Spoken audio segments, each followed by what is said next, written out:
आज की इस वीडियो में हम करेंगे विजन आईएएस की तरफ से आने वाले मंथली मैगजीन मई 2025। आप इस वीडियो को अब YouTube पर हिंदी के अलावा इंग्लिश भाषा में भी देख सकते हैं। तो चलिए शुरू करते हैं। Caste census. भारत सरकार ने ऐलान किया है कि अक्टूबर 2026 से लद्दाख में और मार्च 2027 से पूरे भारत में जनगणना होगी। इस बार खास बात यह है कि इसमें जाति जनगणना भी शामिल होगी। इसका मतलब लोगों की जाति से जुड़ा डेटा भी इकट्ठा किया जाएगा। आज़ादी के बाद पहली बार ऐसा होगा कि सामान्य जातियों का डेटा भी जनगणना में लिया जाएगा। पहले केवल अनुसूचित जाति और अनुसूचित जनजाति का डेटा लिया जाता था। ये नया कदम इसलिए खास है क्योंकि इससे समाज की पूरी तस्वीर समझने में मदद मिलेगी। कई राज्यों जैसे बिहार और कर्नाटक ने अपनी जाति सर्वेक्षण किए, लेकिन इनमें एकरूपता, पारदर्शिता और विश्वसनीयता की कमी थी। मतलब उनके डेटा पर भरोसा करना मुश्किल था। जाति जनगणना अलग है क्योंकि ये संविधान के तहत होती है और इसका तरीका एक समान होता है। इस बार जनगणना डिजिटल तरीके से होगी। एक मोबाइल ऐप के जरिए डेटा इकट्ठा किया जाएगा, साथ ही पुराना पेन और पेपर वाला तरीका भी रहेगा। इससे काम तेज और सटीक होगा। जनगणना क्या होती है? जनगणना हर 10 साल में होती है।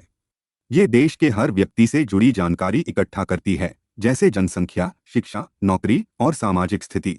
भारत में ये 1881 से हर 10 साल में हो रही है, लेकिन 2021 की जनगणना कोविड-19 की वजह से टल गई थी। कानूनी आधार क्या है? जनगणना संविधान के तहत केंद्र सरकार का काम है। इसे 7वीं अनुसूची के एंट्री 69 में रखा गया है। इसके लिए सेंसस एक्ट 1948 और सेंसस रूल्स 1990 कानून हैं। इनके तहत रजिस्ट्रार जनरल और जनगणना आयुक्त को जनगणना का प्रारूप तैयार करने का अधिकार है, जिसमें जाति से जुड़े सवाल भी शामिल हो सकते हैं। जाति जनगणना की आवश्यकता। संवैधानिक आदेश।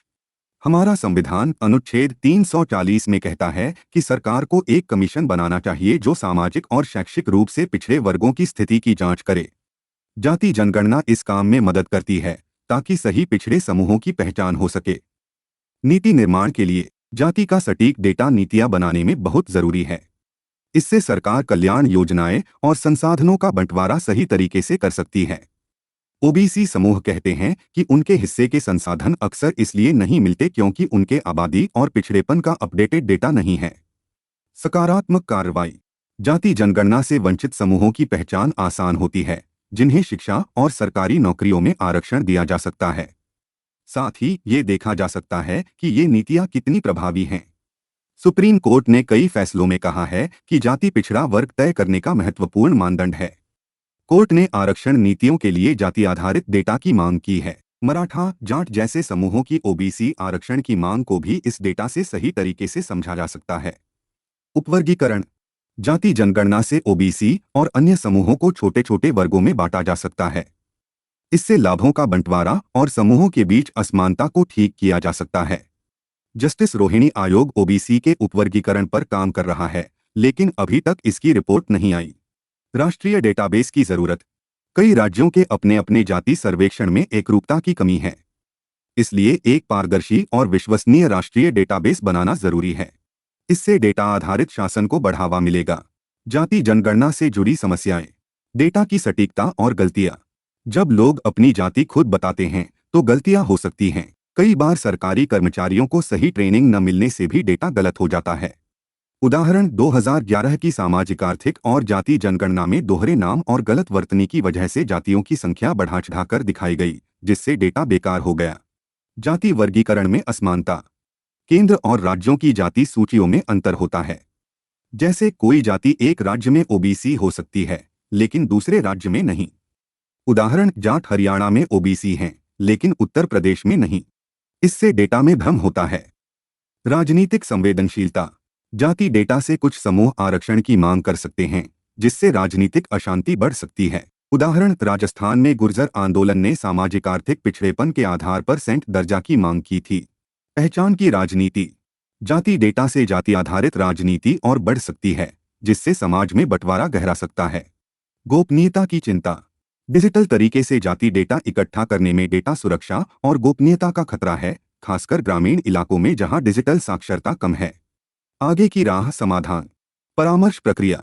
रजिस्ट्रार जनरल और जनगणना आयुक्त को चाहिए कि वे शिक्षाविदों, जाति समूहों, राजनीतिक दलों और आम जनता से सलाह लें। इससे जाति जनगणना का तरीका सटीक और विश्वसनीय बनेगा। जाति डायरेक्टरी। सरकार को एक राष्ट्रीय जाति डायरेक्टरी बनानी चाहिए जिसमें सभी राज्यों की जातियों का मानकीकृत वर्गीकरण हो। कैसे करें? समाजशास्त्रियों या मानवशास्त्रियों की मदद से हर राज्य की जातियों की ड्राफ्ट लिस्ट बनाएं।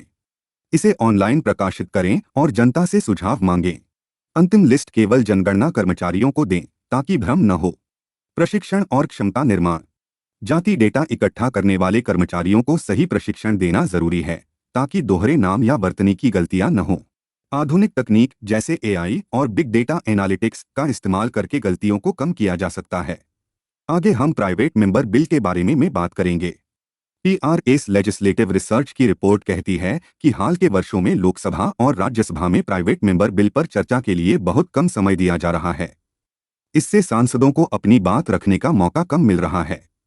प्राइवेट मेंबर बिल क्या होता है? कोई भी सांसद, चाहे चुना हुआ हो या मनोनीत, जो मंत्री नहीं है, उसे प्राइवेट मेंबर कहते हैं। अगर ऐसा सांसद कोई कानून का प्रस्ताव लाता है तो उसे प्राइवेट मेंबर बिल कहते हैं।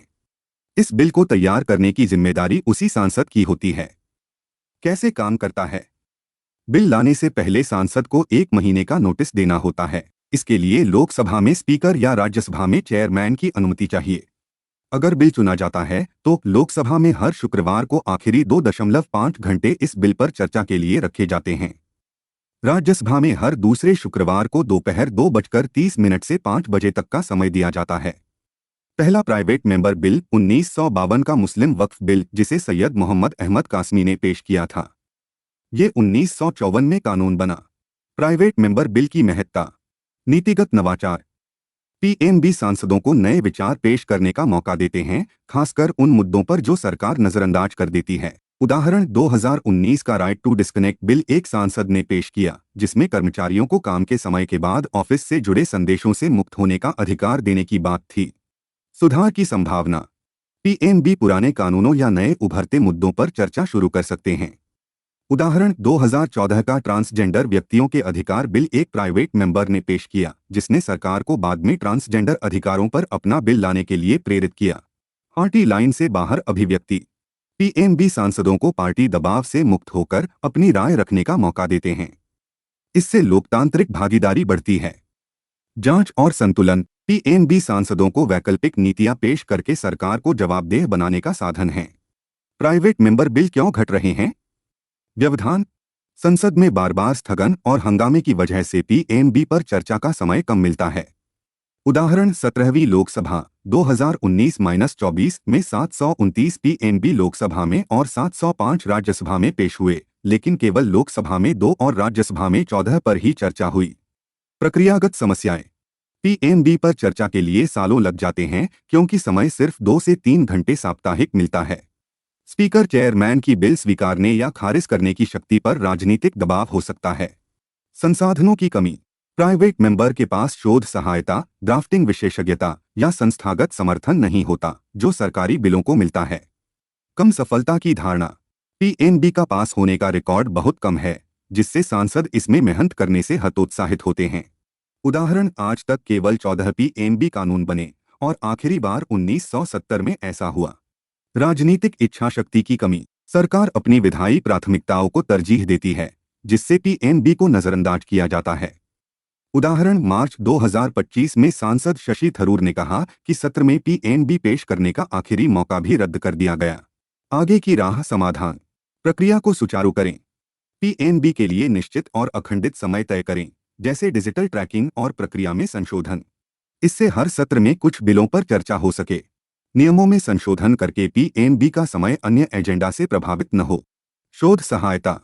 यूके के पब्लिक बिल कमेटी की तरह एक शोध इकाई बनाई जाए जो सांसदों को मजबूत बिल ड्राफ्ट करने में मदद करे। संस्थागत तंत्र। एक समीक्षा समिति बनाई जाए जो पीएमबी की गुणवत्ता, प्रासंगिकता और संवैधानिकता की जांच करे और सार्वजनिक महत्व के आधार पर चर्चा के लिए प्राथमिकता तय करे। यूके का 10 मिनट नियम मॉडल अपनाया जा सकता है, जहां सांसद छोटे बिल को संक्षिप्त भाषण के साथ पेश कर सकें। Inclusive digital access part of article 21 supreme court. Supreme court के हाल के फैसले। अमर जैन बनाम भारत सरकार के बारे में बात करेंगे। इस फैसले में कहा गया है कि समावेशी डिजिटल पहुंच अनुच्छेद 21 जीवन और स्वतंत्रता का अधिकार का हिस्सा है। सुप्रीम कोर्ट ने अपने फैसले में कहा कि ई गवर्नेंस और कल्याणकारी योजनाओं तक समावेशी और सार्थक डिजिटल पहुंच मौलिक अधिकार है। फैसले की मुख्य बातें। डिजिटल केवाईसी नियमों में बदलाव। कोर्ट ने आदेश दिया कि डिजिटल केवाईसी नियमों को संशोधित किया जाए ताकि एसिड अटैक पीड़ित या दृष्टिबाधित लोग बैंकिंग और ई गवर्नेंस सेवाओं का इस्तेमाल कर सकें। विकलांग व्यक्तियों के अधिकार अधिनियम 2016 के तहत कोर्ट ने 20 निर्देश जारी किए ताकि ई केवाईसी प्रक्रिया इनके लिए सुलभ हो। समानता का सिद्धांत। कोर्ट ने सब्सटेंटिव इक्वालिटी वास्तविक समानता के सिद्धांत को लागू किया। इसका मतलब है कि डिजिटल बदलाव सभी के लिए समावेशी और निष्पक्ष होना चाहिए। अनुच्छेद 21 का हिस्सा। डिजिटल पहुंच को जीवन और स्वतंत्रता के अधिकार का अटूट हिस्सा माना गया है। मतलब हर व्यक्ति को डिजिटल सेवाओं तक पहुंच का हक है। सरकार की जिम्मेदारी। अनुच्छेद 21 गरिमामय जीवन, 14 समानता, 15 भेदभाव के खिलाफ अधिकार और 38 सामाजिक न्याय को बढ़ावा के तहत सरकार का कर्तव्य है कि कमजोर और हाशिए पर पड़े लोगों के लिए डिजिटल ढांचा सुनिश्चित करे। समावेशी डिजिटल पहुंच का महत्व। लोग आसानी से कल्याणकारी योजनाओं का लाभ ले सकेंगे। डिजिटल सेवाएं गांवों तक पहुंचेंगी। कमजोर वर्ग के लोग ऑनलाइन लर्निंग प्लेटफॉर्म का उपयोग कर सकेंगे। बैंकिंग और अन्य वित्तीय सेवाएं सभी के लिए सुलभ होंगी। हाशिए पर पड़े लोग विकास प्रक्रिया का हिस्सा बन सकेंगे। अगर आपको वीडियो पसंद आ रही है तो अभी इसको लाइक करें। Power of courts to modify arbitral awards. आगे बात करते हैं। सुप्रीम कोर्ट ने गायत्री बालासामी बनाम आईएसजी नोवासॉफ्ट टेक्नोलॉजीज लिमिटेड केस में कहा कि कोर्ट आर्बिट्रेशन और सुलह अधिनियम 1996 की धारा 34 या धारा 37 के तहत कुछ खास परिस्थितियों में ही आर्बिट्रल अवार्ड्स को संशोधित कर सकते हैं। कोर्ट कब अवार्ड्स को संशोधित कर सकता है?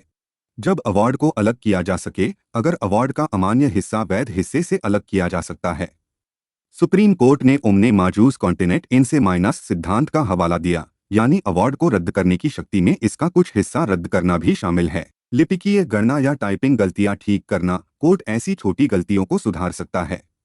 पोस्ट अवार्ड ब्याज में बदलाव, कुछ मामलों में अवार्ड के बाद के ब्याज को संशोधित किया जा सकता है।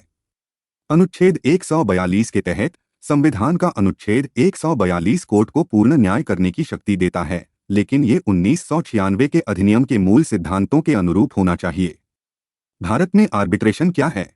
आर्बिट्रेशन एक वैकल्पिक विवाद समाधान तरीका है जिसमें मध्यस्थता और सुलह भी शामिल हैं।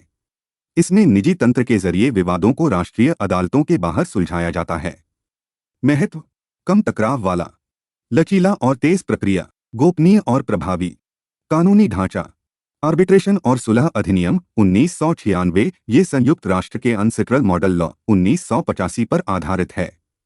धारा 34 एक उदास स्माइली कोर्ट में अवार्ड को रद्द करने के लिए आवेदन किया जा सकता है। धारा 37 कुछ मामलों में अवार्ड के खिलाफ अपील की जा सकती है।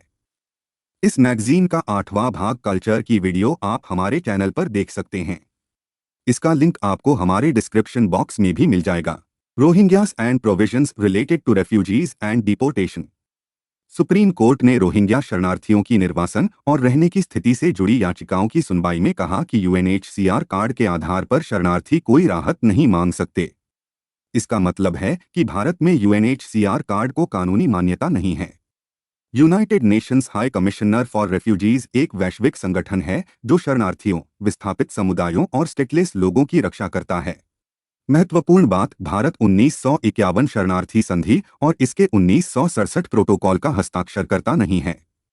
भारत में शरणार्थियों और निर्वासन से जुड़े कानूनी प्रावधान। भारत में शरणार्थियों के लिए अलग कानून नहीं। भारत में शरणार्थियों के लिए कोई अलग कानून नहीं है। शरणार्थियों को विदेशी या एलियन की श्रेणी में रखा जाता है।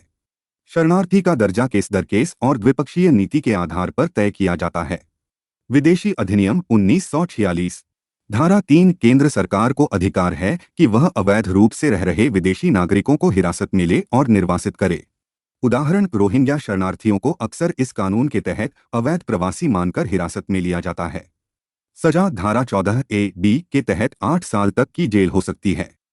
पासपोर्ट, भारत में प्रवेश अधिनियम 1920। धारा 5 केंद्र सरकार किसी भी विदेशी को जो बिना पासपोर्ट और वीजा के भारत में प्रवेश करता है, देश से हटा सकती है। संविधान के अनुच्छेद 258(1) और 239(1) उदास स्माइली राज्यों और केंद्रशासित प्रदेशों को भी ये अधिकार दिए गए हैं। रोहिंग्या म्यांमार के राखाइन राज्य के स्टेटलेस लोग हैं जो वहां नरसंहार और उत्पीड़न से भागकर भारत आए हैं। यूएनएचसीआर का अनुमान भारत में लगभग 14,000 रोहिंग्या यूएनएचसीआर के साथ पंजीकृत हैं और करीब 40,000 बिना दस्तावेजों के रह रहे हैं। सुप्रीम कोर्ट का रुख 2017 मोहम्मद सलीमुल्लाह बनाम भारत सरकार। कोर्ट ने कहा कि भारत 1951 शरणार्थी संधि का हिस्सा नहीं है, इसलिए नॉन रिफाउलमेंट शरणार्थियों को खतरे वाले देश में न भेजने का सिद्धांत लागू नहीं होता। 2025 में कोर्ट ने कहा कि यूएनएचसीआर कार्ड के आधार पर कोई राहत नहीं दी जा सकती। इस मैगजीन का 7वां भाग साइंस एंड टेक्नोलॉजी की वीडियो आप हमारे चैनल पर देख सकते हैं। इसका लिंक आपको हमारे आई बटन, डिस्क्रिप्शन बॉक्स यह एंड स्क्रीन में भी मिल जाएगा। अगर आपको वीडियो पसंद आई तो आप इस वीडियो को अपने आईएएस की तैयारी कर रहे दोस्तों के साथ शेयर कर सकते हैं। Rights of pedestrians.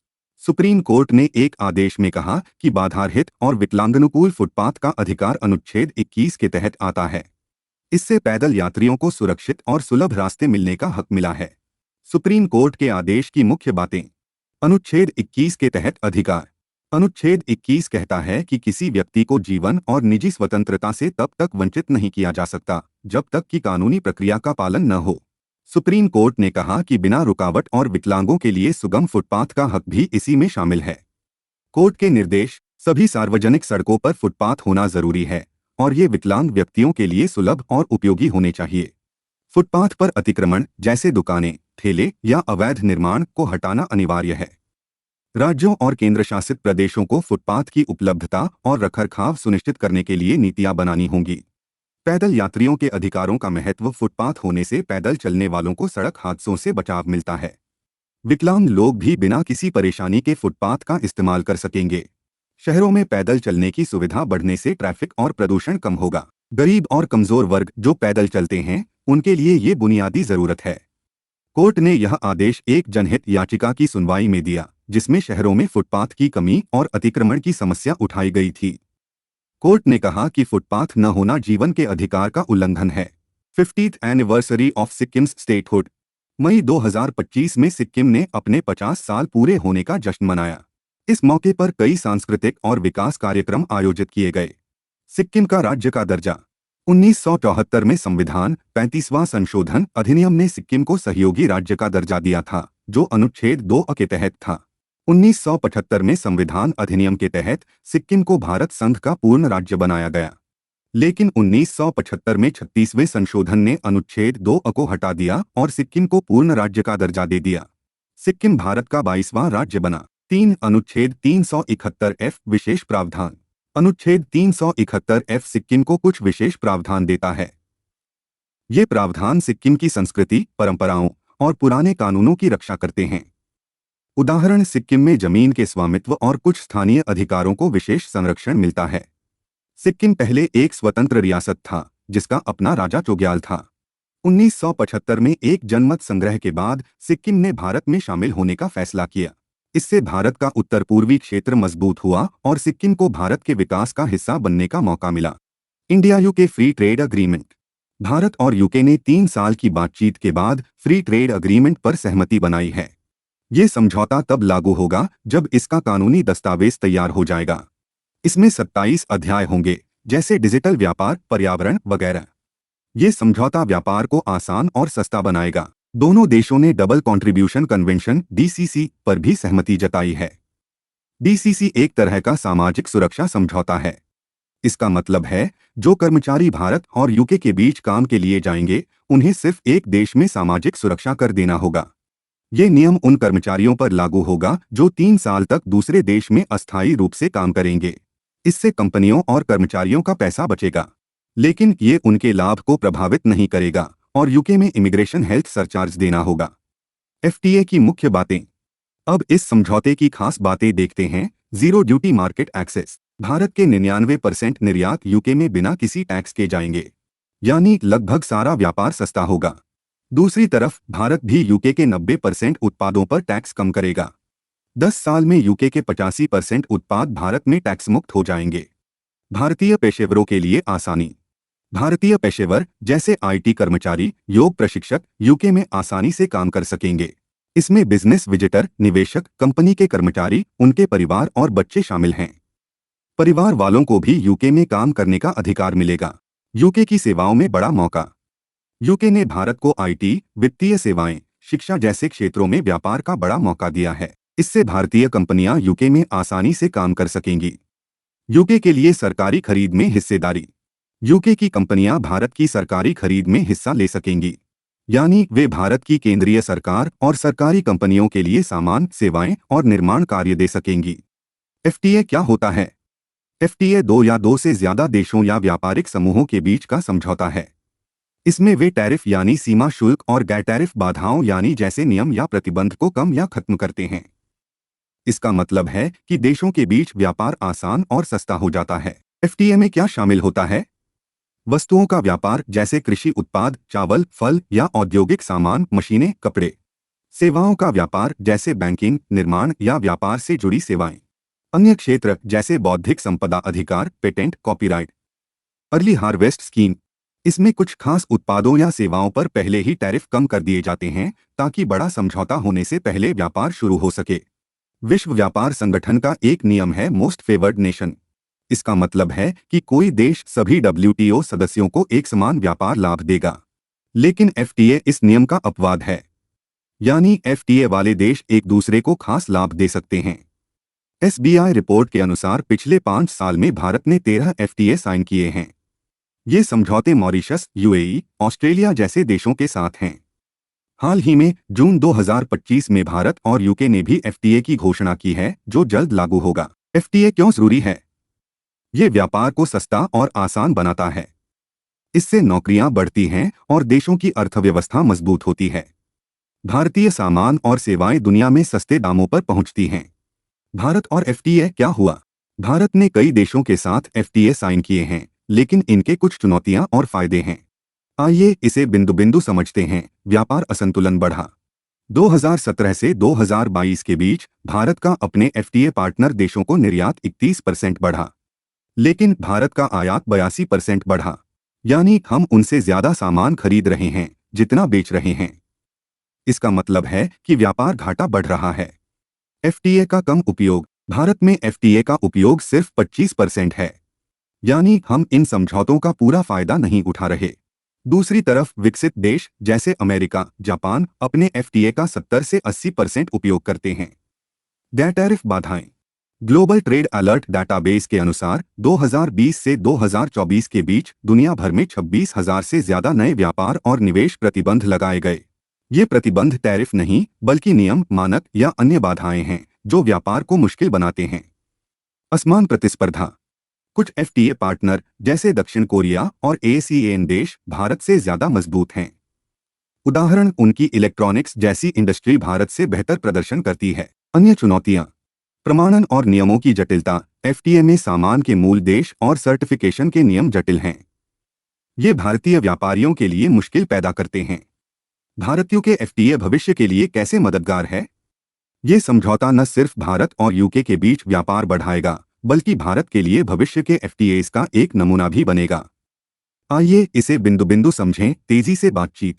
भारत और यूरोपीय संघ ईयू के बीच एफटीए की बातचीत 2007 से चल रही है, यानी बहुत धीमी। लेकिन भारत यूके एफटीए सिर्फ 3 साल में पूरा हुआ। ये दिखाता है कि भारत अब तेजी से और प्रभावी ढंग से बातचीत कर सकता है। भविष्य में भारत दूसरे देशों के साथ जल्दी और बेहतर समझौते कर सकता है। संवेदनशील क्षेत्रों की सुरक्षा।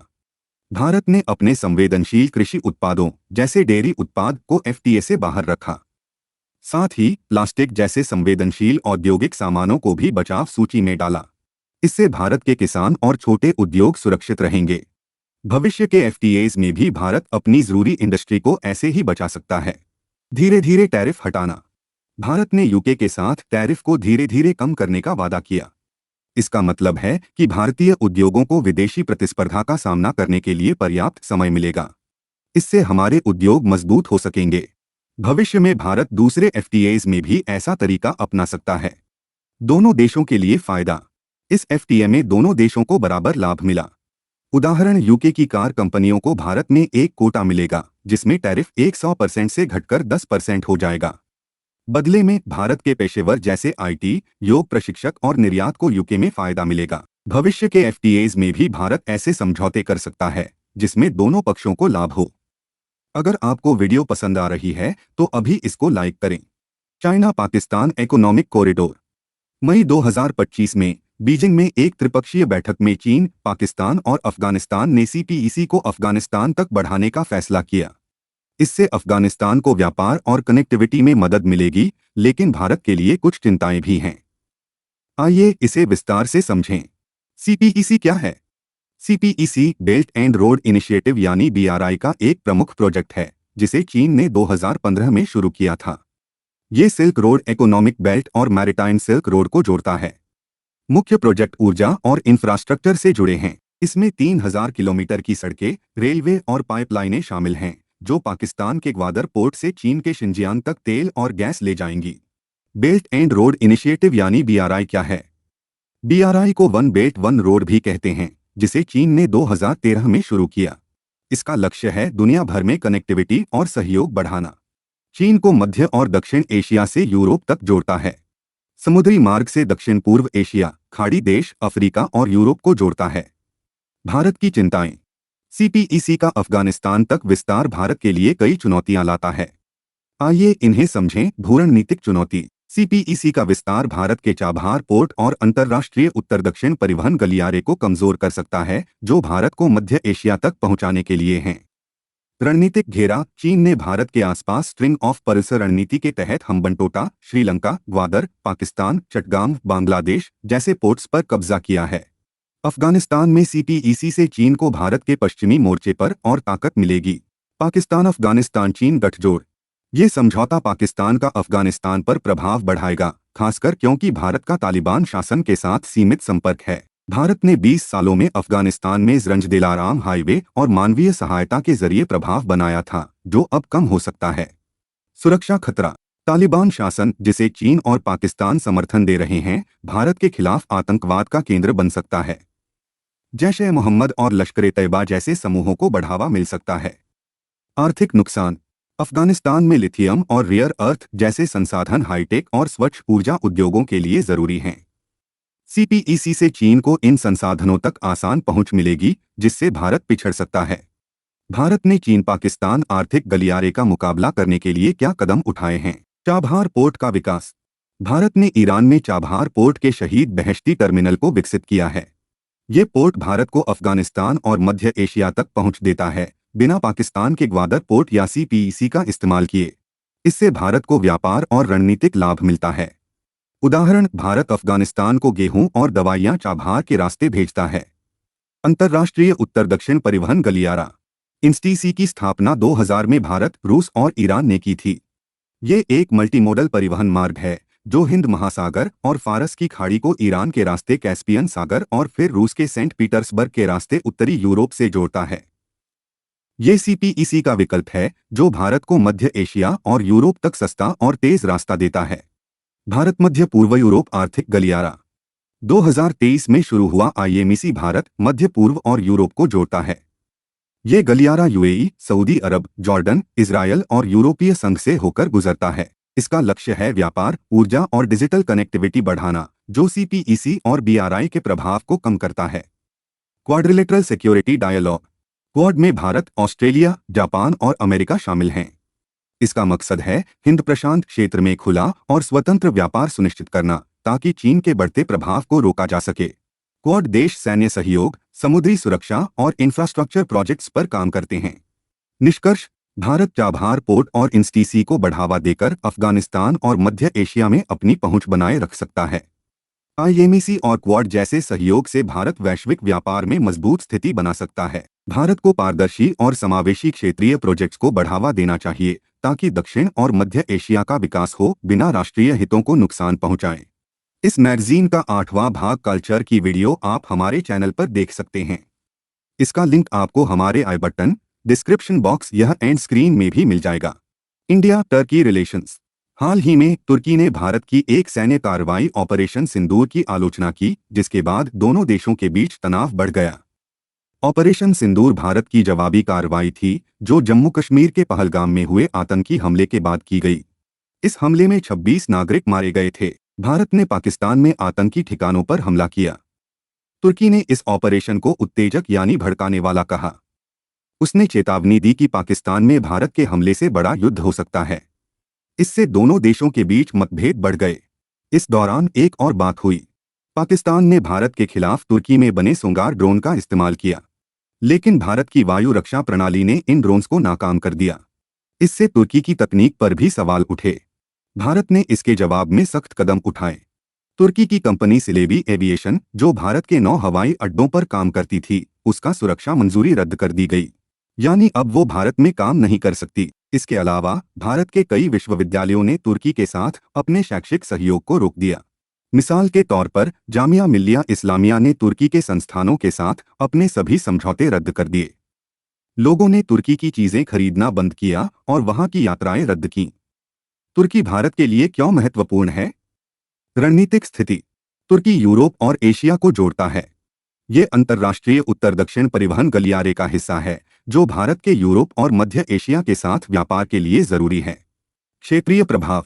तुर्की मध्य पूर्व, काला सागर और काकेशस क्षेत्र में प्रभावशाली है। तुर्की के साथ अच्छे रिश्ते भारत को इन क्षेत्रों की जानकारी और प्रभाव बढ़ाने में मदद कर सकते हैं। वैश्विक मंच। भारत और तुर्की दोनों G20 के सदस्य हैं और संयुक्त राष्ट्र सुरक्षा परिषद में सुधार जैसे मुद्दों पर सहमति रखते हैं।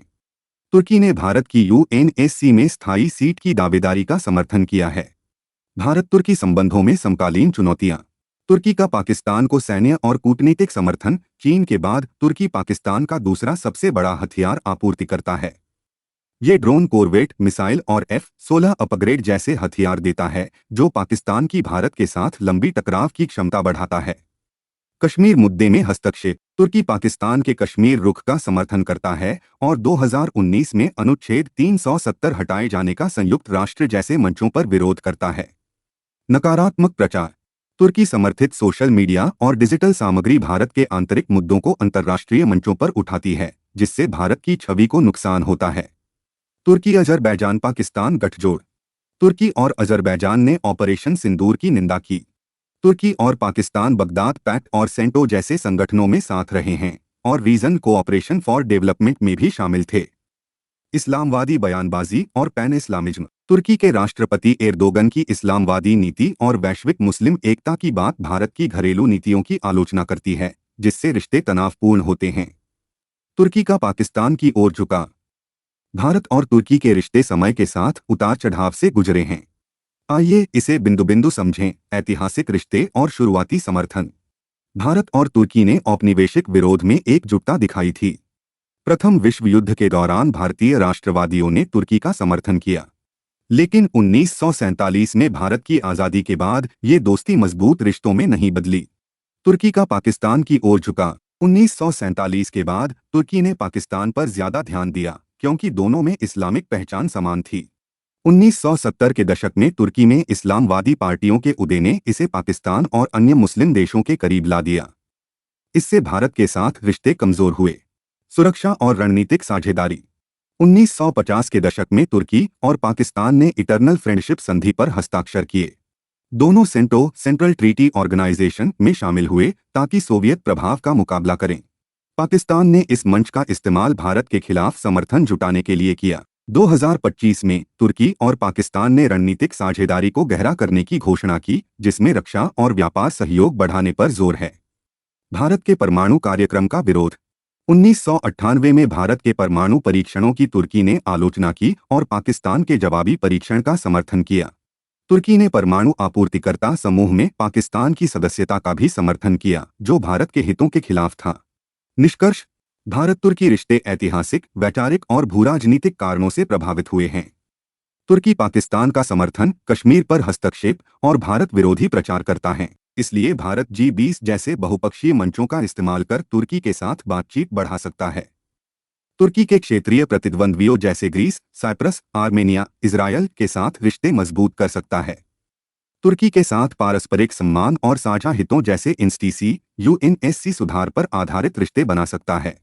इस मैगजीन का 7वां भाग साइंस एंड टेक्नोलॉजी की वीडियो आप हमारे चैनल पर देख सकते हैं। इसका लिंक आपको हमारे आई बटन, डिस्क्रिप्शन बॉक्स यह एंड स्क्रीन में भी मिल जाएगा। Concerns raised by India over IMF's lending to Pakistan. अंतर्राष्ट्रीय मुद्रा कोष ने पाकिस्तान के आर्थिक सुधार कार्यक्रम की पहली समीक्षा पूरी की है, जो एक्सटेंडेड फंड फैसिलिटी के तहत है। मई 2025 में आईएमएफ के कार्यकारी बोर्ड ने पाकिस्तान के आर्थिक सुधार कार्यक्रम की पहली समीक्षा पूरी की। इसने $1 बिलियन की राशि तुरंत देने की अनुमति दी। साथ ही रेसिलियंस एंड सस्टेनेबिलिटी फैसिलिटी के तहत $1.4 बिलियन के ऋण को भी मंजूरी दी। भारत ने इस ऋण की मंजूरी की आलोचना की और वोटिंग प्रक्रिया में हिस्सा नहीं लिया। EFF क्या है? एक्सटेंडेड फंड फैसिलिटी उन देशों की मदद करता है जिन्हें आर्थिक असंतुलन की गंभीर समस्या है। ये समस्याएं संरचनात्मक बाधाओं, धीमी आर्थिक वृद्धि या कमजोर भुगतान संतुलन बैलेंस ऑफ पेमेंट्स की वजह से हो सकती हैं।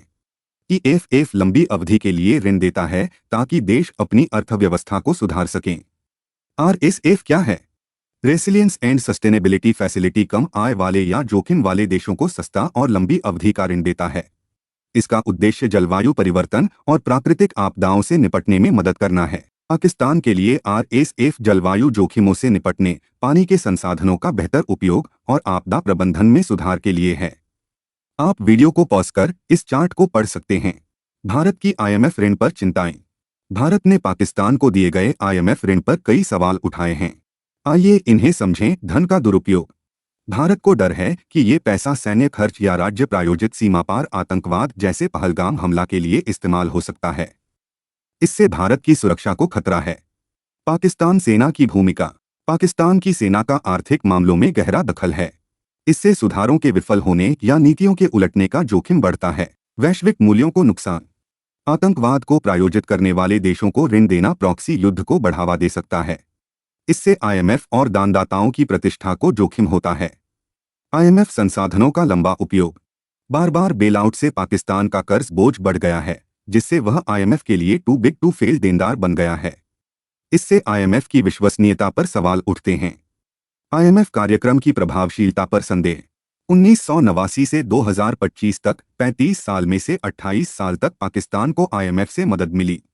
ये सवाल उठाता है कि IMF के कार्यक्रम, उनकी निगरानी या पाकिस्तान का कार्यान्वयन कितना प्रभावी है। IMF की अन्य प्रमुख चुनौतियां। IMF वैश्विक वित्तीय स्थिरता में महत्वपूर्ण है, लेकिन इसे कई समस्याओं का सामना है। अप्रभावी वोटिंग प्रक्रिया। IMF में किसी ऋण या प्रस्ताव के खिलाफ नहीं वोट करने का प्रावधान नहीं है। उदाहरण, भारत को पाकिस्तान के ऋण पर वोटिंग से दूर रहना पड़ा। अलोकतांत्रिक शासन संरचना। वोटिंग पावर कोटा के आधार पर अमेरिका, यूरोपीय देशों और जापान के पक्ष में असंतुलित है। उदाहरण, 2010 में IMF ने ग्रीस को ऋण देने के लिए नियम बदले। अप्रभावी मूल्यांकन प्रक्रिया। IMF ने 2001 में स्वतंत्र मूल्यांकन कार्यालय बनाया, लेकिन ये IMF द्वारा ही वित्तपोषित और नियंत्रित है।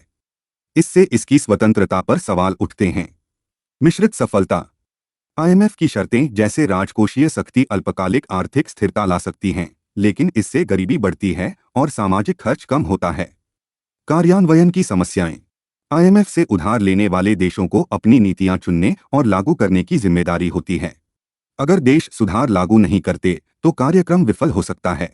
निष्कर्ष, IMF वैश्विक वित्तीय स्थिरता के लिए जरूरी है, लेकिन शासन असंतुलन और कठोर शर्तों जैसी चुनौतियां हैं।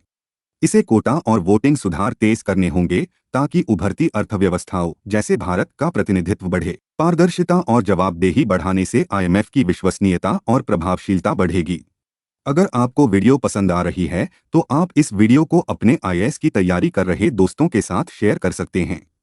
United Nations peacekeeping.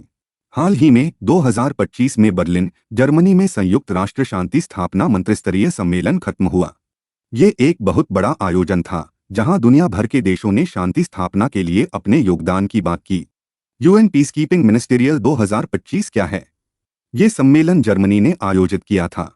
इसका मतलब है कि जर्मनी ने इसकी मेजबानी की और इसे अन्य देशों के साथ मिलकर व्यवस्थित किया। ये एक उच्चस्तरीय राजनीतिक मंच है जहां देश शांति स्थापना के भविष्य पर चर्चा करते हैं, यानी दुनिया में शांति कैसे बनाए रखी जाए, इसके नए तरीकों पर विचार विमर्श होता है। ये सम्मेलन 2015 में न्यूयॉर्क में हुए शांति स्थापना शिखर सम्मेलन की 10वीं सालगिरह के साथ हुआ, यानी ये एक खास मौका था जब दुनिया ने पिछले 10 सालों में शांति स्थापना के लिए किए गए कामों को याद किया और भविष्य की योजनाएं बनाई, भारत ने इस सम्मेलन में बहुत महत्वपूर्ण योगदान देने का वादा किया। सबसे पहले भारत ने एक क्विक रिएक्शन फोर्स कंपनी देने का ऐलान किया। ये एक ऐसी सैन्य टुकड़ी है जो बहुत तेजी से किसी भी आपात स्थिति में कार्रवाई कर सकती है। दूसरा, भारत ने एक महिला नेतृत्व वाली पुलिस इकाई देने का वादा किया। ये खास है क्योंकि इसमें महिलाएं नेतृत्व करेंगी, जो शांति स्थापना में लैंगिक समानता को बढ़ावा देता है। तीसरा, भारत ने एक स्वाट पुलिस इकाई देने की बात कही। ये एक विशेष प्रशिक्षित पुलिस टीम है जो खतरनाक परिस्थितियों में काम कर सकती है। इसके अलावा भारत ने शांति स्थापना प्रशिक्षण, क्षमता निर्माण और साझेदारी को बढ़ावा देने का वादा किया। यानी भारत न केवल सैन्य और पुलिस इकाइयां देगा, बल्कि शांति स्थापना के लिए प्रशिक्षण और सहयोग भी प्रदान करेगा। शांति स्थापना की शुरुआत 1948 में हुई थी, जब संयुक्त राष्ट्र ने मध्य पूर्व में यूएन ट्रूस सुपरविजन ऑर्गेनाइजेशन बनाया। इसका काम था युद्ध विराम की निगरानी करना, ताकि वहां शांति बनी रहे। यूएन सिक्योरिटी काउंसिल एक प्रस्ताव पास करके शांति मिशन को मंजूरी देती है, यानी मिशन को शुरू करने का आदेश देती है। लेकिन मिशन का बजट और संसाधनों को जनरल असेंबली की मंजूरी चाहिए, यानी पैसों और संसाधनों का फैसला जनरल असेंबली करती है। शांति स्थापना के मुख्य नियम। शांति स्थापना के 3 बड़े सिद्धांत हैं। सहमति। जिन देशों में संघर्ष है, उनकी सहमति जरूरी है। बिना उनकी इजाजत के मिशन शुरू नहीं हो सकता। निष्पक्षता। यूएन को किसी भी पक्ष का साथ नहीं देना होता, वो निष्पक्ष रहता है। बल का उपयोग। शांति सैनिक तभी बल प्रयोग करते हैं जब आत्मरक्षा या मिशन के उद्देश्य की रक्षा के लिए जरूरी हो। इसे कौन संचालित करता है? डिपार्टमेंट ऑफ पीस ऑपरेशंस, जो 1992 में बनाया गया था, शांति मिशनों को राजनीतिक और कार्यकारी दिशा निर्देश देता है। अभी डीपीओ 11 शांति मिशनों को संचालित करता है, जैसे कि वेस्टर्न सहारा, गोलान और डेमोक्रेटिक रिपब्लिक ऑफ कांगो में। पुरस्कार और सम्मान। 1988 में संयुक्त राष्ट्र शांति सैनिकों को उनके शानदार काम के लिए नोबेल शांति पुरस्कार दिया गया। ये बहुत गर्व की बात है। मुख्य सिद्धांत और नीतियां। कैपस्टोन सिद्धांत ये शांति मिशनों के मार्गदर्शक सिद्धांत और मुख्य उद्देश्य तय करता है। ये सैन्य, पुलिस और नागरिक कर्मचारियों के लिए प्रशिक्षण सामग्री तैयार करने का आधार भी देता है, ताकि वो मिशन के लिए तैयार हो सकें। रिस्पॉन्सिबिलिटी टू प्रोटेक्ट सिद्धांत 2005 में शुरू हुआ। ये सिद्धांत कहता है कि दुनिया को सबसे खराब हिंसा और उत्पीड़न को रोकने की जिम्मेदारी लेनी चाहिए। ये एक राजनीतिक वचन है जो मानवता की रक्षा के लिए है। भारत का यूएन शांति स्थापना में मुख्य योगदान।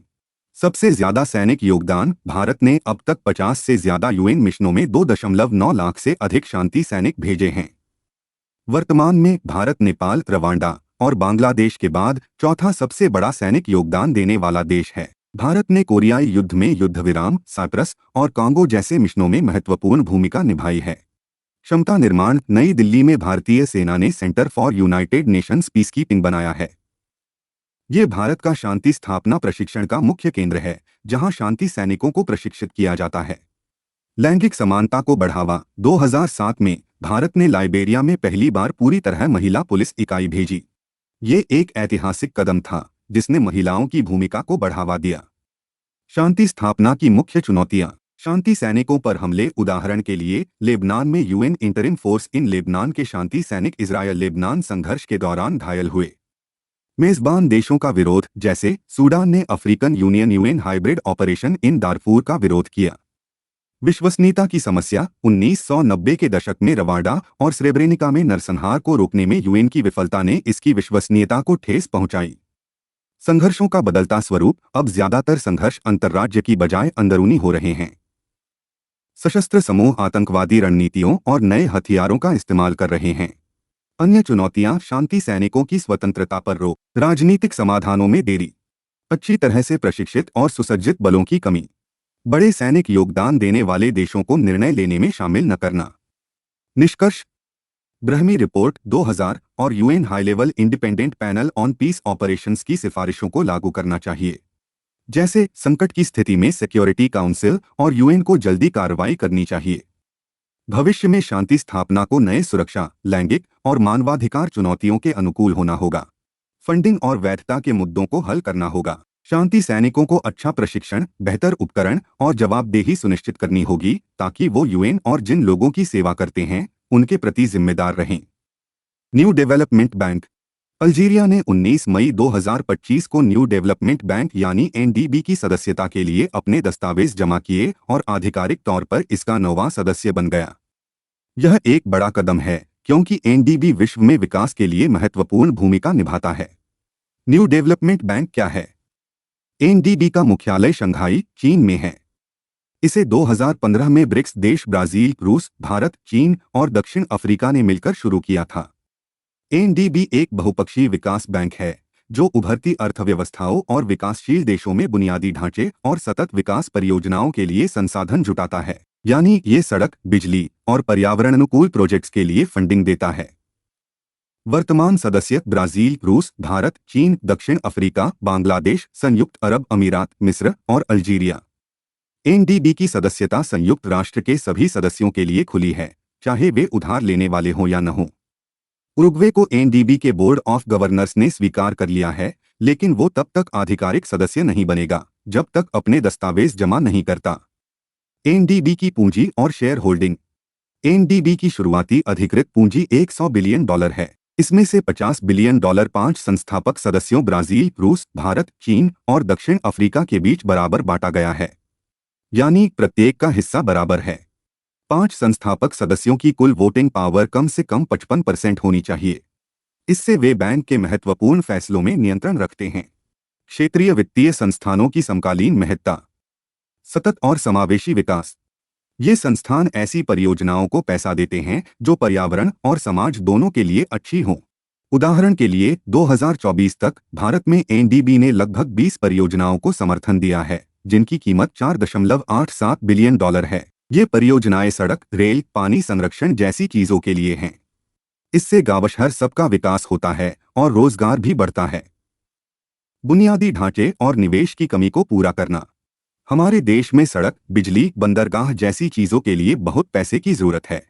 क्षेत्रीय संस्थान लंबे समय के लिए कर्ज देते हैं और निजी कंपनियों को भी निवेश के लिए प्रोत्साहित करते हैं। इससे फंडिंग की कमी दूर होती है। हाल ही में एआईआईबी ने भारत के रेलवे प्रोजेक्ट्स के लिए बड़ा लोन स्वीकृत किया, जिससे हमारी ट्रेनें और बेहतर होंगी। क्षेत्रीय एकीकरण और स्थिरता को बढ़ावा देना।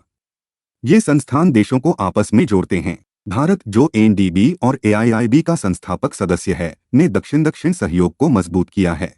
इसका मतलब है कि भारत, ब्राजील, चीन जैसे देश मिलकर काम करते हैं। इससे व्यापार, संस्कृति और शांति बढ़ती है। हाल ही में 2025 की एनडीबी की बैठक में भारत ने हरित ऊर्जा पर जोर दिया, जो एक बड़ा कदम है। आईईए 15 मई 2025 को भारत के रक्षा मंत्री राजनाथ सिंह ने श्रीनगर में सैनिकों को संबोधित करते हुए कहा कि पाकिस्तान के परमाणु हथियारों को आईएईए की निगरानी में लाना चाहिए। उन्होंने पाकिस्तान को गैरजिम्मेदार और दुष्ट राष्ट्र कहते हुए सवाल उठाया कि क्या ऐसे देश के पास परमाणु हथियार सुरक्षित हैं। यह बयान भारत पाकिस्तान के बीच हाल के सैन्य तनाव और ऑपरेशन सिंदूर के बाद आया, जिसमें भारत ने पाकिस्तान में आतंकी ठिकानों पर हमला किया था। अंतर्राष्ट्रीय परमाणु ऊर्जा एजेंसी क्या है? अंतर्राष्ट्रीय परमाणु ऊर्जा एजेंसी का मुख्यालय वियना, ऑस्ट्रिया में है। इसे 1957 में संयुक्त राष्ट्र के भीतर एक स्वायत्त संगठन के रूप में स्थापित किया गया था। नारा atoms for piece and development. इसमें 180 देश शामिल है। भारत भी इसका सदस्य है। उत्तर कोरिया 1974 में शामिल हुआ, लेकिन 1994 में बाहर हो गया। सभी सदस्य देश हर साल वियना में मिलते हैं। 2005 में आईएईए को शांतिपूर्ण परमाणु उपयोग और वैश्विक सुरक्षा को बढ़ावा देने के लिए नोबेल शांति पुरस्कार मिला। आईएईए और एनपीटी। आईएईए गैर परमाणु हथियार संधि का हिस्सा नहीं है, लेकिन इस संधि के तहत सत्यापन की जिम्मेदारी निभाता है। एनपीटी के तहत हर गैर परमाणु हथियार वाले देश को आईएईए के साथ व्यापक सुरक्षा समझौता (सीएसए) करना होता है, ताकि आईएईए उनकी परमाणु गतिविधियों की निगरानी कर सके। गैर परमाणु हथियार संधि क्या है? एनपीटी एक अंतर्राष्ट्रीय संधि है जिसका उद्देश्य परमाणु हथियारों और उनकी तकनीक का प्रसार रोकना है। यह 1970 में लागू हुई और 1995 में इसे अनिश्चितकाल के लिए बढ़ा दिया गया। 191 देश इसके सदस्य हैं, जिनमें 5 मान्यता प्राप्त परमाणु हथियार वाले देश चीन, फ्रांस, रूस, यूके और अमेरिका शामिल हैं। भारत, इजरायल और पाकिस्तान ने कभी एनपीटी पर हस्ताक्षर नहीं किए। उत्तर कोरिया 2003 में एनपीटी से बाहर हो गया। परमाणु प्रसार को रोकने वाली अन्य संधियां। आंशिक परीक्षण प्रतिबंध संधि 1963 उदास स्माइली वायुमंडल अंतरिक्ष और पानी के नीचे परमाणु हथियार परीक्षणों पर रोक। भारत ने इस पर हस्ताक्षर किए और इसे स्वीकृत किया। व्यापक परमाणु परीक्षण प्रतिबंध संधि सभी परमाणु विस्फोटों पर प्रतिबंध, चाहे वो सैन्य हो या शांतिपूर्ण। भारत ने इस पर हस्ताक्षर नहीं किए। परमाणु हथियार निषेध संधि परमाणु हथियारों से जुड़ी किसी भी गतिविधि पर पूर्ण प्रतिबंध। भारत ने इस पर हस्ताक्षर नहीं किए। अगर आपको वीडियो पसंद आ रही है तो अभी इसको लाइक करें। UN security councils 1267 sanctions committee 15 मई 2025 को भारतीय अधिकारियों ने न्यूयॉर्क में यूएनएससी की 1267 सैंक्शंस कमेटी की मॉनिटरिंग टीम को द रेसिस्टेंस फ्रंट (TRF) के बारे में बताया। TRF एक आतंकवादी संगठन है जिसे भारत लश्कर-ए-तैयबा (लेट) का एक मुखौटा मानता है। भारतीय टीम ने 22 अप्रैल 2025 को जम्मू कश्मीर के पहलगाम में हुए आतंकी हमले के लिए TRF को जिम्मेदार ठहराया, जिसमें 26 लोग मारे गए थे। भारत ने इसके सबूत जैसे कि खुफिया जानकारी, वित्तीय लेनदेन और TRF के नेताओं के नाम कमेटी के सामने रखे। भारत चाहता है कि TRF को वैश्विक आतंकवादी संगठन घोषित किया जाए। 1267 सैंक्शंस कमेटी क्या है? इसे ISIS और अल-कायदा सैंक्शंस कमेटी भी कहा जाता है। स्थापना 1999 में यूएनएससी रेजोल्यूशन 1267 के तहत बनाई गई थी। शुरू में इसका फोकस तालिबान पर था, लेकिन 9/11 हमलों के बाद इसे मजबूत किया गया और अब ये ISIS, अल-कायदा और उनसे जुड़े समूहों के खिलाफ काम करती है। सदस्य इसमें यूएनएससी के सभी स्थायी और अस्थायी सदस्य शामिल हैं। ये कमेटी आतंकवादी संगठनों और व्यक्तियों पर प्रतिबंध लगाती है, जैसे यात्रा प्रतिबंध, आतंकवादियों को अंतर्राष्ट्रीय यात्रा करने से रोकना, संपत्ति जब्ती, उनके बैंक खातों और संपत्ति को फ्रीज करना, हथियार प्रतिबंध, हथियारों की आपूर्ति रोकना। ये प्रतिबंध यूएनएससी रेजोल्यूशंस 1267, 1999, 1989, 2011 और 2253, 2015 के तहत लागू होते हैं। निर्णय प्रक्रिया कमेटी के फैसले सर्वसम्मति से लिए जाते हैं, यानी कोई भी स्थायी सदस्य P5 किसी व्यक्ति या संगठन को सूची में शामिल करने से रोक सकता है। उदाहरण के लिए भारत ने TRF और कुछ व्यक्तियों को वैश्विक आतंकवादी घोषित करने की कोशिश की, लेकिन चीन ने इसे रोक दिया।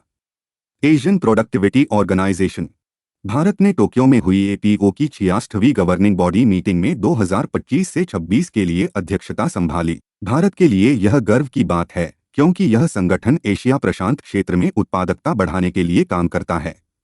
भारत इस दौरान क्षेत्रीय सहयोग और सतत विकास को बढ़ावा देगा। एशियाई उत्पादकता संगठन क्या है?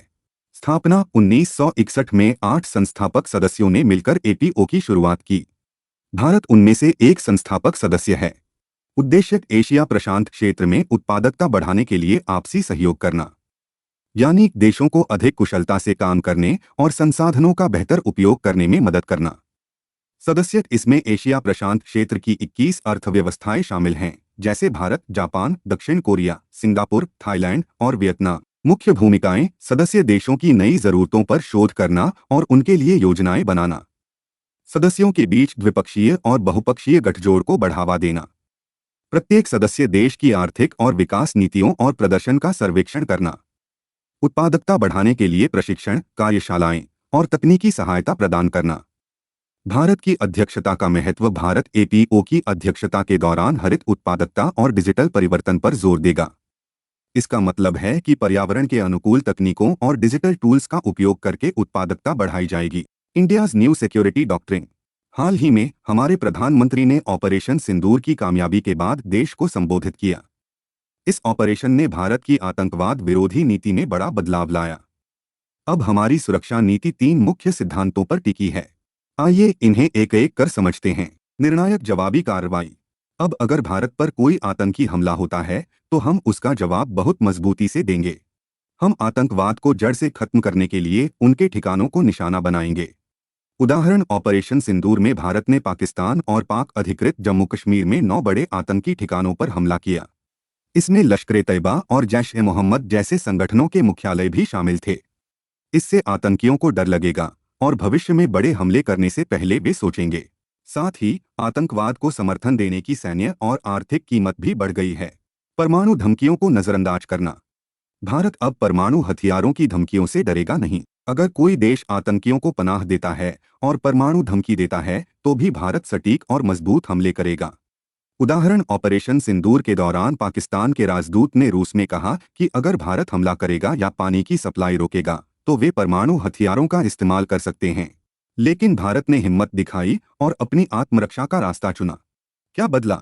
यह पुरानी नीति से अलग है, जब भारत संयम बरतता था। अब हम डटकर जवाब देंगे। आतंकी और उनके समर्थक एक समान। अब भारत आतंकियों और उन्हें पनाह देने वाले देशों को अलग अलग नहीं मानेगा। अगर कोई देश आतंकवाद को समर्थन देता है तो उसे भी आतंकी की तरह माना जाएगा। उदाहरण, ऑपरेशन सिंदूर में भारत ने पाकिस्तान के मुख्य इलाकों जैसे पंजाब प्रांत और बहावलपुर में ठिकानों को निशाना बनाया।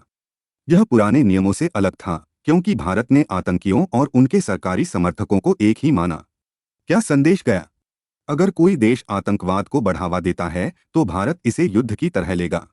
यह वैश्विक शांति के लिए भी जरूरी है। ऑपरेशन सिंदूर के दौरान इस नीति के अन्य महत्वपूर्ण पहलुओं को जानते हैं। सजा के जरिए रोकथाम। अब भारत की नीति है कि आतंकी हमले के बाद सजा देकर दुश्मन को रोकना। इसका मतलब है कि अगर पाकिस्तान कोई गलत हरकत करता है तो भारत उसे पारंपरिक हथियारों से इतना नुकसान पहुंचाएगा कि वे दोबारा ऐसा करने से डरें। पहले हमारी नीति थी रोकथाम द्वारा अस्वीकृति, यानी दुश्मन को कामयाब होने से रोकना। लेकिन अब हम सजा देकर उन्हें डराएंगे। उदाहरण, ऑपरेशन सिंदूर में भारत ने आतंकी ठिकानों को नष्ट करके यह दिखाया कि हम जवाबी कार्रवाई में पीछे नहीं हटेंगे। आर्थिक उपाय।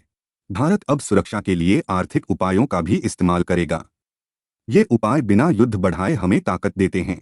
उदाहरण, भारत ने सिंधु जल संधि को निलंबित कर दिया। इससे पाकिस्तान पर आर्थिक दबाव बढ़ा बिना सीधे युद्ध के। यह हमें दुश्मन पर दबाव बनाने का एक स्मार्ट तरीका देता है। भूराजनीतिक संदेश। भारत ने दुनिया को दिखाया कि हम आतंकवाद के खिलाफ गंभीर हैं। इसके लिए भारत ने 7 उच्चस्तरीय सर्वदलीय प्रतिनिधिमंडल विदेशों में भेजे। इन प्रतिनिधिमंडलों ने भारत का पक्ष रखा और पाकिस्तान पर अंतर्राष्ट्रीय दबाव बढ़ाया। यह दिखाता है कि भारत अब वैश्विक मंच पर अपनी बात मजबूती से रखेगा। रणनीतिक अक्षमता। भारत ने ऑपरेशन सिंदूर में पाकिस्तान की सैन्य ताकत को कमजोर किया। भारत ने उनके 11 हवाई अड्डों पर हमला किया, जिससे पाकिस्तान वायुसेना की गतिविधियां और हमले की क्षमता रुक गई। इससे पाकिस्तान दूसरी या तीसरी बार हमला करने की स्थिति में नहीं रहा। यह हमारी रणनीति का हिस्सा था ताकि युद्ध न बढ़े। समन्वित और तकनीकी प्रतिक्रिया। भारत ने इस ऑपरेशन में अपनी स्वदेशी हाईटेक तकनीकों का शानदार इस्तेमाल किया, जैसे ड्रोन युद्ध, हवाई रक्षा और इलेक्ट्रॉनिक युद्ध प्रणाली। भारत ने ड्रोन युद्ध को अपनी सैन्य रणनीति का हिस्सा बनाया। यह हमारी जवाबी कार्रवाई को सटीक और प्रभावी बनाता है। यह दिखाता है कि भारत अब तकनीक और रणनीति के मामले में बहुत आगे है। युद्ध न बढ़ने की रणनीति। भारत की रणनीति थी कि आतंकी ठिकानों को नष्ट करो, लेकिन युद्ध को बढ़ने से रोको। जब पाकिस्तान ने युद्ध बढ़ाने की कोशिश की तो भारत ने सेना, नौसेना और वायुसेना के साथ मिलकर तुरंत उनकी ताकत को कम कर दिया। ऑपरेशन सिंदूर में भारत ने आतंकी ठिकानों को नष्ट किया और पाकिस्तान को जवाबी हमले का मौका नहीं दिया। भारत सजा देगा, लेकिन युद्ध को अनियंत्रित नहीं होने देगा। निष्कर्ष। ऑपरेशन सिंदूर भारत के सैन्य और भूराजनीतिक विकास में एक बड़ा कदम है। इसने दिखाया कि भारत आतंकवाद के खिलाफ सख्ती से जवाब देगा, दुश्मन की ताकत को कम करेगा और युद्ध को बढ़ने से रोकेगा। यह नीति दक्षिण एशिया में संघर्ष की गतिशीलता को बदल देती है। अगर आपको वीडियो पसंद आ रही है तो अभी इसको लाइक करें। Defence technology in operation Sindoor. Operation Sindoor ने दिखाया कि भारत की हवाई सुरक्षा प्रणाली कितनी उन्नत है। इस ऑपरेशन में हमारी तकनीकों ने आतंकी खतरों को नाकाम किया और दुश्मन के हमलों को रोका। आइए उन प्रमुख तकनीकों को एक एक करके समझें। भारत की हवाई निगरानी प्रणालियां। भारत ने अपनी हवाई सीमाओं की निगरानी के लिए कई शक्तिशाली प्रणालियां इस्तेमाल की। ये प्रणालियां दुश्मन के विमानों, ड्रोन्स और मिसाइलों को पकड़ने और जवाब देने में सक्षम हैं। भारतीय वायुसेना का आईएक्स, एकीकृत हवाई कमांड और नियंत्रण प्रणाली। यह एक स्वचालित प्रणाली है जो सभी हवाई रक्षा उपकरणों से डेटा जोड़ती है, जैसे जमीन पर लगे रडार, हवाई सेंसर और संचार नोड्स। यह पूरी हवाई स्थिति की तस्वीर देता है, जिससे सेना को तुरंत फैसले लेने में मदद मिलती है। इससे दुश्मन के हमलों को जल्दी पकड़ा और नष्ट किया जा सकता है। इसको भारत इलेक्ट्रॉनिक्स लिमिटेड बनाता है, जो एक सरकारी कंपनी है। बैलिस्टिक मिसाइल रक्षा नेटवर्क का मिशन कंट्रोल सेंटर। यह भारत के हवाई क्षेत्र की 24x7 निगरानी करता है।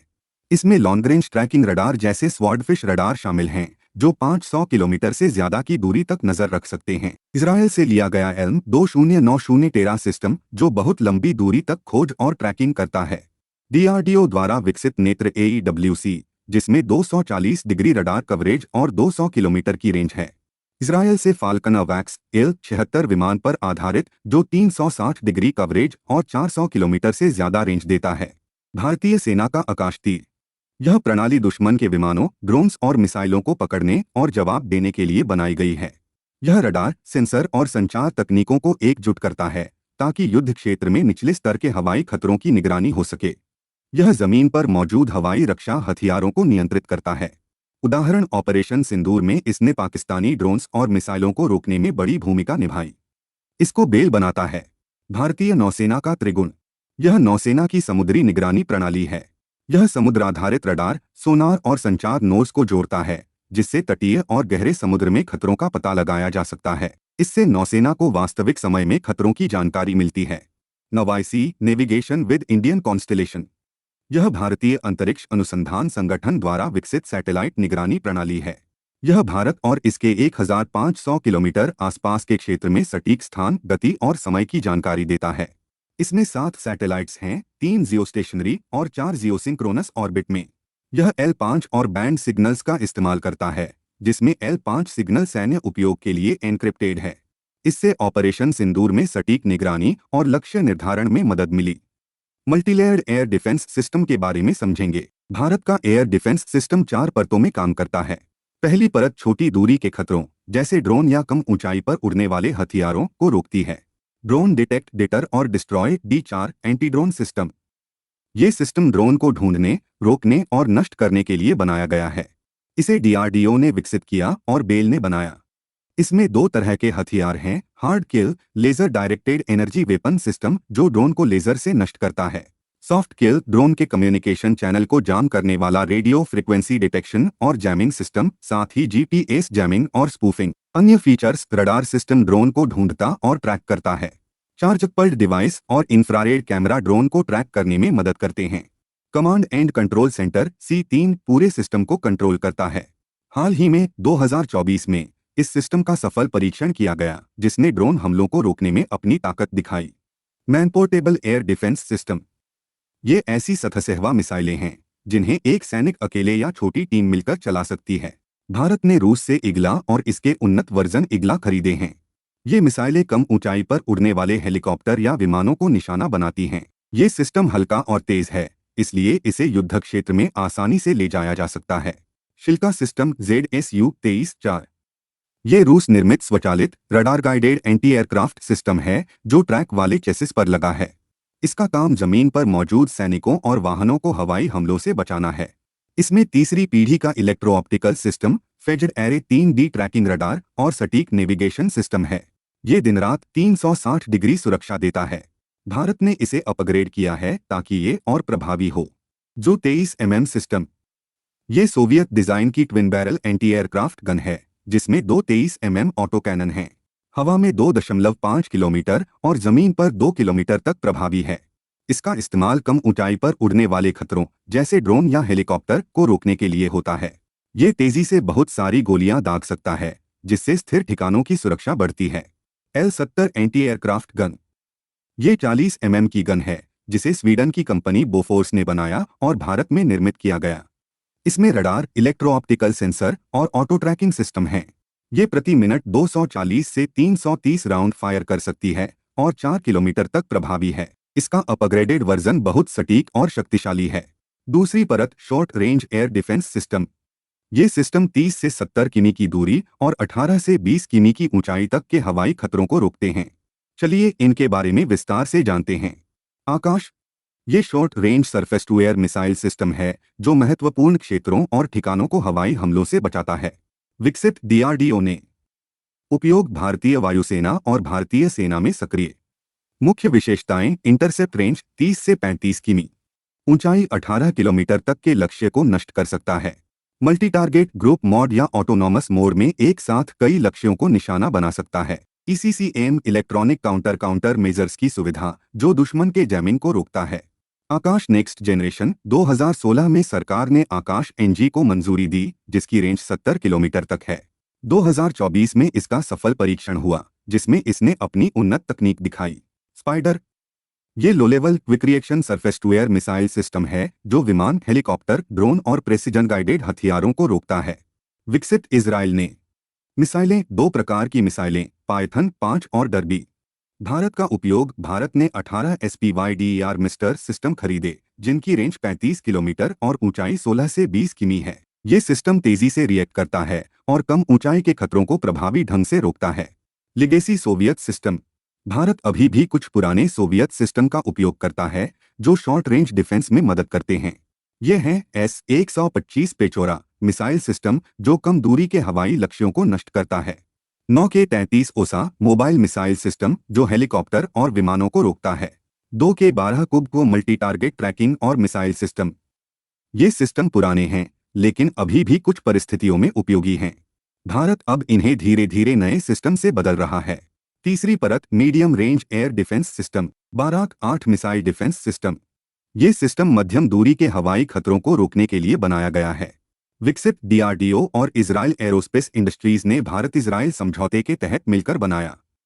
2 संस्करण, नौसेना आधारित long range surface to air missile 100 kilometre तक की range, medium range surface to air missile 70 kilometre तक की रेंज। विशेषताएं, ये विमान, हेलीकॉप्टर, ड्रोन और क्रूज मिसाइलों को रोक सकता है। इसका उन्नत रडार और गाइडेंस सिस्टम सटीक निशाना लगाता है। चौथी परत, long range air defence system, S-400 Sudarshan चक्र। ये विश्व के सबसे उन्नत long range air defence system में से एक है। विकसित रूस की अल्माज सेंट्रल डिजाइन ब्यूरो ने इसे S-400 ट्रायम्फ के नाम से बनाया। भारत की खरीद, 2016 में भारत ने रूस से 5 S-400 सिस्टम खरीदने का सौदा किया। विशेषताएं, इसमें multi function radar, autonomous detection, targeting system, missile launcher और कमांड एंड कंट्रोल सेंटर शामिल हैं। 4 प्रकार की मिसाइलें, short range 40 kilometre, medium range 120 kilometre, long range 250 kilometre, very long range 400 kilometre. ये 30 किलोमीटर ऊंचाई तक विमान, ड्रोन, क्रूज मिसाइल और बैलिस्टिक मिसाइलों को रोक सकता है। 2023 तक भारत को 3 S-400 सिस्टम मिल चुके हैं और बाकी 2025 तक मिलने की उम्मीद है। बैलिस्टिक मिसाइल डिफेंस प्रोग्राम, ये 2 स्तरीय सिस्टम है, जो 2000 किलोमीटर तक की बैलिस्टिक मिसाइलों को रोक सकता है। फेज 2 में ये 5000 किलोमीटर तक की मिसाइलों को रोकेगा। Prithvi air defence system 2000 kilometre range की बैलिस्टिक मिसाइलों को 80 किलोमीटर ऊंचाई पर और मैक 5 की गति पर रोक सकता है। पृथ्वी डिफेंस व्हीकल फेज 2 में विकसित, जो 100 किलोमीटर ऊंचाई पर लक्ष्य को नष्ट कर सकता है। Advanced air defence system 30 kilometre ऊंचाई तक बैलिस्टिक मिसाइलों को रोकता है। भारत की एयर डिफेंस सिस्टम के साथ साथ कुछ अन्य महत्वपूर्ण हथियार प्रणालियों के बारे में बात करेंगे, जो संभावित रूप से हवाई और जमीनी हमलों में इस्तेमाल हो सकती हैं। ये हैं ब्रह्मोस मिसाइल और राफेल हथियार प्रणाली। ब्रह्मोस मिसाइल, ये एक सुपरसोनिक क्रूज मिसाइल है, जो 2 से 3 मैक ध्वनि से दोगुनी तिगुनी गति से उड़ती है। क्रूज मिसाइल ये जेट इंजन से चलती है और लक्ष्य तक सटीक पहुंचती है। विकसित भारत और रूस ने मिलकर बनाया।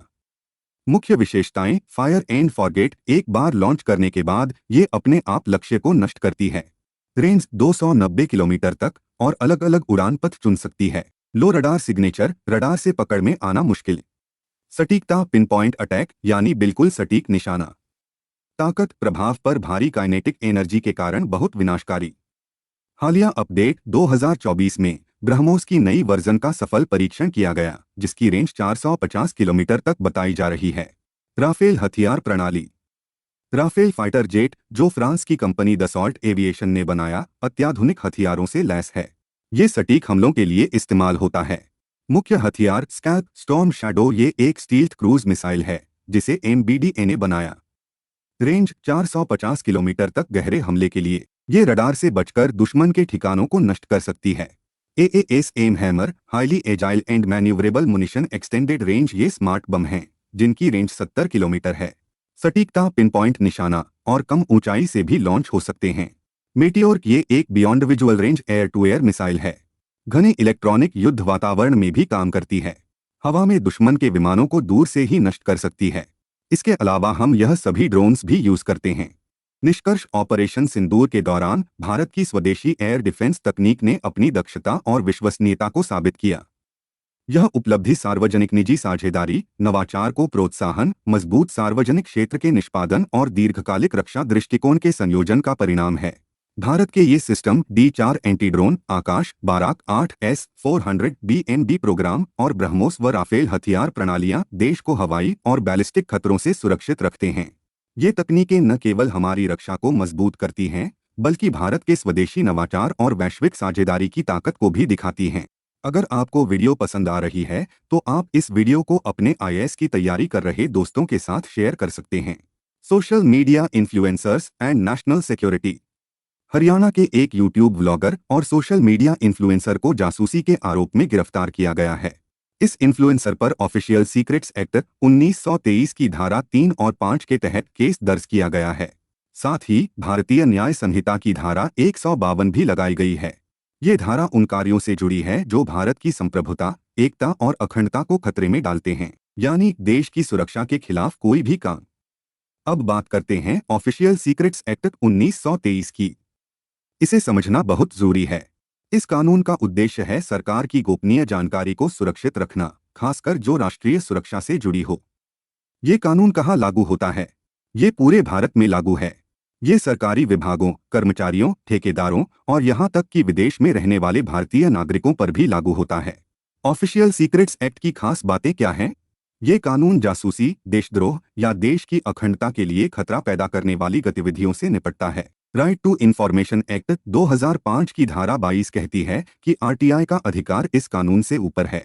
RTI की धारा 8(2) कहती है कि अगर जानकारी देना जनहित में है तो गोपनीय जानकारी भी दी जा सकती है, बशर्ते नुकसान से ज्यादा फायदा हो। लेकिन RTI की धारा 8(1) में कुछ छूट हैं, यानी कुछ जानकारी नागरिकों को नहीं दी जा सकती। अब ऑफिशियल सीक्रेट्स एक्ट की दो मुख्य धाराएं समझते हैं। धारा 3, जासूसी की सजा। अगर कोई प्रतिबंधित जगह पर जाता है, दुश्मन के लिए स्केच बनाता है या गुप्त कोड शेयर करता है जो भारत की सुरक्षा को नुकसान पहुंचाए, तो उसे सजा मिलेगी। धारा 5, गलत तरीके से जानकारी देना। अगर कोई गुप्त सरकारी जानकारी लीक करता है, विदेशी फायदे के लिए इसका इस्तेमाल करता है या इसे सुरक्षित नहीं रखता, तो भी सजा होगी। सोशल मीडिया इन्फ्लुएंसर्स कैसे राष्ट्रीय सुरक्षा के लिए खतरा बन सकते हैं? मनोवैज्ञानिक युद्ध को बढ़ावा देना। कुछ इन्फ्लुएंसर्स गलत जानकारी या झूठी खबरें फैलाते हैं जो देश की सुरक्षा को खतरे में डालती हैं। वे विदेशी कहानियों को फैलाकर जनता की राय को प्रभावित करते हैं। उदाहरण, चीन अपने इन्फ्लुएंसर्स का इस्तेमाल करता है ताकि उइगर मुसलमानों के मुद्दे पर वैश्विक आलोचना को कम किया जाए। जासूसी में मदद करना। कुछ इन्फ्लुएंसर्स जाने अनजाने में संवेदनशील जानकारी अपने प्लेटफॉर्म पर शेयर कर देते हैं जो देश के लिए खतरा बन सकता है। उदाहरण, हरियाणा की इन्फ्लुएंसर ज्योति मल्होत्रा को कथित तौर पर पाकिस्तानी खुफिया एजेंसी ने भर्ती किया था। सामाजिक ध्रुवीकरण और सांप्रदायिक तनाव। कुछ इन्फ्लुएंसर्स नफरत भरी बातें, फर्जी वीडियो या झूठी खबरें फैलाकर समाज में तनाव पैदा करते हैं। उदाहरण, भारत सरकार ने मुर्शिदाबाद, पश्चिम बंगाल में हिंसा भड़काने के लिए 1093 फेसबुक, एक्स, ट्विटर, इंस्टाग्राम और यूट्यूब अकाउंट्स को ब्लॉक किया। विदेशी प्रभाव और हाइब्रिड युद्ध। कुछ इन्फ्लुएंसर्स विदेशी ताकतों के इशारे पर अलगाववादी प्रचार करते हैं। उदाहरण, प्रो खालिस्तानी इन्फ्लुएंसर्स जैसे सिक्स फॉर जस्टिस से जुड़े अकाउंट्स यूट्यूब और एक्स पर अलगाववादी प्रचार करते हैं। भारत ने पंजाब पॉलिटिक्स टीवी के सोशल मीडिया अकाउंट्स को ब्लॉक किया क्योंकि इसका SFJ से कथित तौर पर करीबी रिश्ता था। आतंकी प्रचार। आतंकवादी समूह सोशल मीडिया की वैश्विक पहुंच और गुमनामी का फायदा उठाकर हिंसक प्रचार करते हैं। वे खासकर युवाओं को कट्टरपंथी बनाने की कोशिश करते हैं। उदाहरण, 1, हिजबुल मुजाहिदीन के कमांडर बुरहान वानी ने कश्मीर में सोशल मीडिया के जरिए मनोवैज्ञानिक युद्ध छेड़ा था। उदाहरण 2, अलकायदा ने यूट्यूब प्रचारक अनवर अलवल्की के जरिए भावनात्मक वीडियो बनाकर लोगों को भर्ती किया। मुख्य शब्द, मनोवैज्ञानिक युद्ध। ये एक रणनीति है जिसमें प्रचार, धमकियां और दूसरी गैरडाई तकनीकों का इस्तेमाल होता है। इसका मकसद है दुश्मन को गुमराह करना, डराना और उसका मनोबल तोड़ना, खासकर युद्ध या राजनीतिक अशांति के दौरान। गलत जानकारी। ये जानबूझकर फैलाई गई झूठी जानकारी होती है जिसका मकसद लोगों को धोखा देना होता है। मिसइन्फॉर्मेशन। ये भी झूठी जानकारी होती है, लेकिन इसे फैलाने वाला जानबूझकर धोखा नहीं देना चाहता। फिर भी इसका असर डिसइन्फॉर्मेशन जैसा हो सकता है। भारत ने इन्फ्लुएंसर्स के खतरे से निपटने के लिए क्या कदम उठाए? कानूनी ढांचा और नीतियां। Information technology act 2000 IT act. इसकी धारा 69 सरकार को ऑनलाइन कंटेंट को ब्लॉक करने की ताकत देती है, अगर वो राष्ट्रीय सुरक्षा, सार्वजनिक व्यवस्था या देश की संप्रभुता के लिए खतरा हो। आईटी इंटरमीडिएरी गाइडलाइंस और डिजिटल मीडिया एथिक्स कोड नियम 2021। सोशल मीडिया प्लेटफॉर्म्स को एक शिकायत अधिकारी नियुक्त करना होता है। गैरकानूनी कंटेंट को 36 घंटे के अंदर हटाना जरूरी है। सरकार के कहने पर मैसेज भेजने वाले की जानकारी देनी होती है। नियम 3(1)(b)(v) कहता है कि ऐसा कंटेंट जो सार्वजनिक व्यवस्था या राष्ट्रीय अखंडता को खतरा डाले वो प्रतिबंधित है। Fact check unit. सरकार ने प्रेस इंफॉर्मेशन ब्यूरो (पीआईबी) के तहत एक फैक्ट चेक यूनिट बनाई है जो फर्जी खबरों से निपटने का काम करती है। अधिकारियों को जागरूक करना। सरकार ऑफिशियल सीक्रेट्स एक्ट 1923 और सेंट्रल सिविल सर्विसेज नियम 1964 के बारे में अधिकारियों को बार बार जागरूक करती है। इससे संवेदनशील जानकारी के अनधिकृत खुलासे को रोका जाता है और मिसइंफॉर्मेशन व जासूसी के खिलाफ सुरक्षा बढ़ती है। प्रचार युद्ध से निपटना ऑपरेशन सैंडोर। गृह मंत्रालय (MHA) ने पाकिस्तान और नेपाल से सटी सीमाओं वाले राज्यों को निर्देश दिए हैं कि देशविरोधी प्रचार पर नजर रखें, चाहे वो सोशल मीडिया पर हो या अन्य प्लेटफॉर्म्स पर। तुरंत कार्रवाई करने को कहा गया है और स्थानीय प्रशासन, सेना और अर्धसैनिक बलों के बीच तालमेल बिठाने के निर्देश हैं। धारा 69 के तहत फर्जी कहानियां फैलाने वाले सोशल मीडिया अकाउंट्स को ब्लॉक किया जा रहा है। सरकार ने लोगों से अपील की है कि पीआईबी फैक्ट चेक को फर्जी खबरों की जानकारी दें, खासकर जब पाकिस्तानी प्रचार बढ़ रहा हो। निष्कर्ष, भारत ने ऑफिशियल सीक्रेट्स एक्ट और आधुनिक आईटी नियमों को मिलाकर एक मजबूत ढांचा बनाया है। ये ढांचा पारंपरिक जासूसी और इन्फ्लुएंसर्स के जरिए होने वाले डिजिटल खतरों से निपटता है। हमें समझना होगा कि सोशल मीडिया का गलत इस्तेमाल देश को कमजोर कर सकता है, इसलिए हमें जागरूक और जिम्मेदार नागरिक बनना है। इस मैगजीन का 8वां भाग कल्चर की वीडियो आप हमारे चैनल पर देख सकते हैं। इसका लिंक आपको हमारे आई बटन, डिस्क्रिप्शन बॉक्स यह एंड स्क्रीन में भी मिल जाएगा। India's diplomatic outreach against state sponsored terrorism. 22 अप्रैल 2025 को पहलगाम, जम्मू कश्मीर में हुए आतंकी हमले में 26 निर्दोष लोग मारे गए। यह हमला पाकिस्तान समर्थित आतंकी समूह द रेसिस्टेंस फ्रंट ने किया, जो लश्कर-ए-तैयबा का सहयोगी माना जाता है। इसके जवाब में भारत ने 7 मई 2025 को ऑपरेशन सिंदूर शुरू किया, जिसमें पाकिस्तान और पीओके में 9 आतंकी ठिकानों को नष्ट किया गया।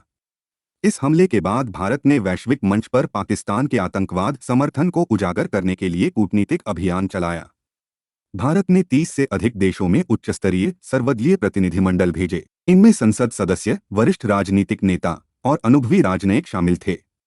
इनका उद्देश्य था पाकिस्तान के झूठे प्रचार का जवाब देना। पाकिस्तान ने अपनी दो राष्ट्र सिद्धांत की विचारधारा के आधार पर गलत नैरेटिव फैलाया। भारत ने इसे चुनौती दी। भारत ने आतंकवाद के खिलाफ अपनी जीरो टॉलरेंस नीति को स्पष्ट किया और अंतर्राष्ट्रीय समुदाय से समर्थन मांगा। प्रतिनिधिमंडल रणनीतिक संचारक के रूप में काम करते हैं, जो भारत की स्थिति को मजबूती से प्रस्तुत करते हैं। उदाहरण, कोलंबिया ने पहले भारत के नैरेटिव पर सवाल उठाए थे, लेकिन भारतीय प्रतिनिधिमंडल की मुलाकात के बाद उसने अपना बयान वापस लिया और भारत के आतंकवाद विरोधी रुख का समर्थन किया। मलेशिया ने भी भारत के प्रतिनिधिमंडल का स्वागत किया और पाकिस्तान के विरोध को ठुकराते हुए रचनात्मक समर्थन दिया। मुख्य उद्देश्य, भारत ने अपनी कूटनीतिक पहल के जरिए निम्नलिखित लक्ष्य रखे। कश्मीर मुद्दे को नया रूप देना। भारत ने कश्मीर को आंतरिक संवैधानिक मामला बताया, न कि भारत पाकिस्तान के बीच का द्विपक्षीय मुद्दा। पाकिस्तान कश्मीर को अंतर्राष्ट्रीय मंचों पर द्विपक्षीय विवाद के रूप में पेश करता है। भारत ने इसे स्पष्ट किया कि यह भारत का आंतरिक मामला है। उदाहरण, भारत ने संयुक्त राष्ट्र और अन्य मंचों पर कहा कि अनुच्छेद 370 का निरसन भारत का संवैधानिक निर्णय था। आतंकवाद को पाकिस्तान की राज्य नीति के रूप में उजागर करना। भारत ने दिखाया कि पाकिस्तान आतंकवाद को राज्य नीति के तौर पर इस्तेमाल करता है, जो न केवल भारत बल्कि वैश्विक आतंकवाद विरोधी नियमों के लिए खतरा है। इससे पाकिस्तान की जवाबदेही तय होती है और वैश्विक समुदाय आतंकवाद के प्रायोजकों के खिलाफ एकजुट होता है। उदाहरण, भारत ने लश्कर-ए-तैयबा और द रेसिस्टेंस फ्रंट जैसे आतंकी समूहों के पाकिस्तानी लिंक के सबूत साझा किए। भारत की कूटनीतिक पहल की प्रभावशीलता। भारत की वैश्विक पहल ने कई स्तरों पर सफलता हासिल की। आइए इसे बिंदुओं में देखें। आत्मरक्षा को वैधता देना। भारत ने संयुक्त राष्ट्र चार्टर के अनुच्छेद 51 का हवाला दिया, जो किसी देश को सशस्त्र हमले के खिलाफ आत्मरक्षा का अधिकार देता है।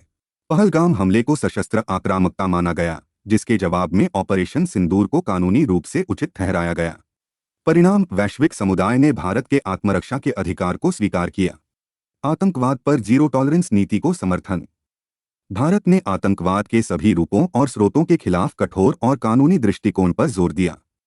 भारत ने comprehensive convention on international terrorism (CCIT) को संयुक्त राष्ट्र में अपनाने की मांग को दोहराया। CCIT यह एक प्रस्तावित संधि है जो आतंकवाद की वैश्विक परिभाषा और इसके खिलाफ सहयोग को मजबूत करेगी। वैश्विक समर्थन जुटाना। प्रमुख देशों जैसे अमेरिका, रूस, सऊदी अरब, इजराइल और जापान ने पहलगाम हमले की निंदा की और भारत के रुख का समर्थन किया। 33 देशों में भारतीय प्रतिनिधिमंडलों ने पाकिस्तान के आतंकवाद समर्थन को उजागर किया। परिणाम, राज्य प्रायोजित आतंकवाद के खिलाफ वैश्विक सहमति बढ़ी।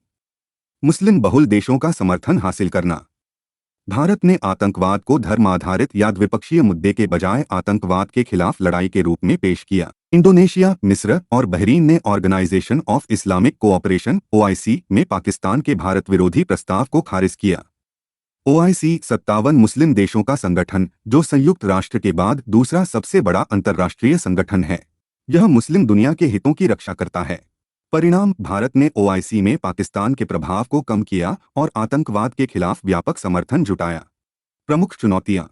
भारत और पाकिस्तान का पुनः जोड़ा जाना। वैश्विक चर्चा में भारत और पाकिस्तान को फिर से एक साथ जोड़ा जा रहा है, खासकर कश्मीर के मुद्दे पर। अमेरिकी राष्ट्रपति डोनाल्ड ट्रंप ने दावा किया कि उन्होंने भारत-पाक के बीच युद्ध विराम कराया, जिससे कश्मीर को द्विपक्षीय मुद्दा माना गया। पश्चिमी देश, जो चीन के बढ़ते प्रभाव से चिंतित हैं, कश्मीर को प्रतीकात्मक विवाद के रूप में देख सकते हैं, न कि भारत के कानूनी और संवैधानिक दृष्टिकोण से। इससे भारत की कोशिश कि कश्मीर उसका आंतरिक मामला है, कमजोर पड़ सकती है। वैश्विक समन्वित कार्रवाई की कमी।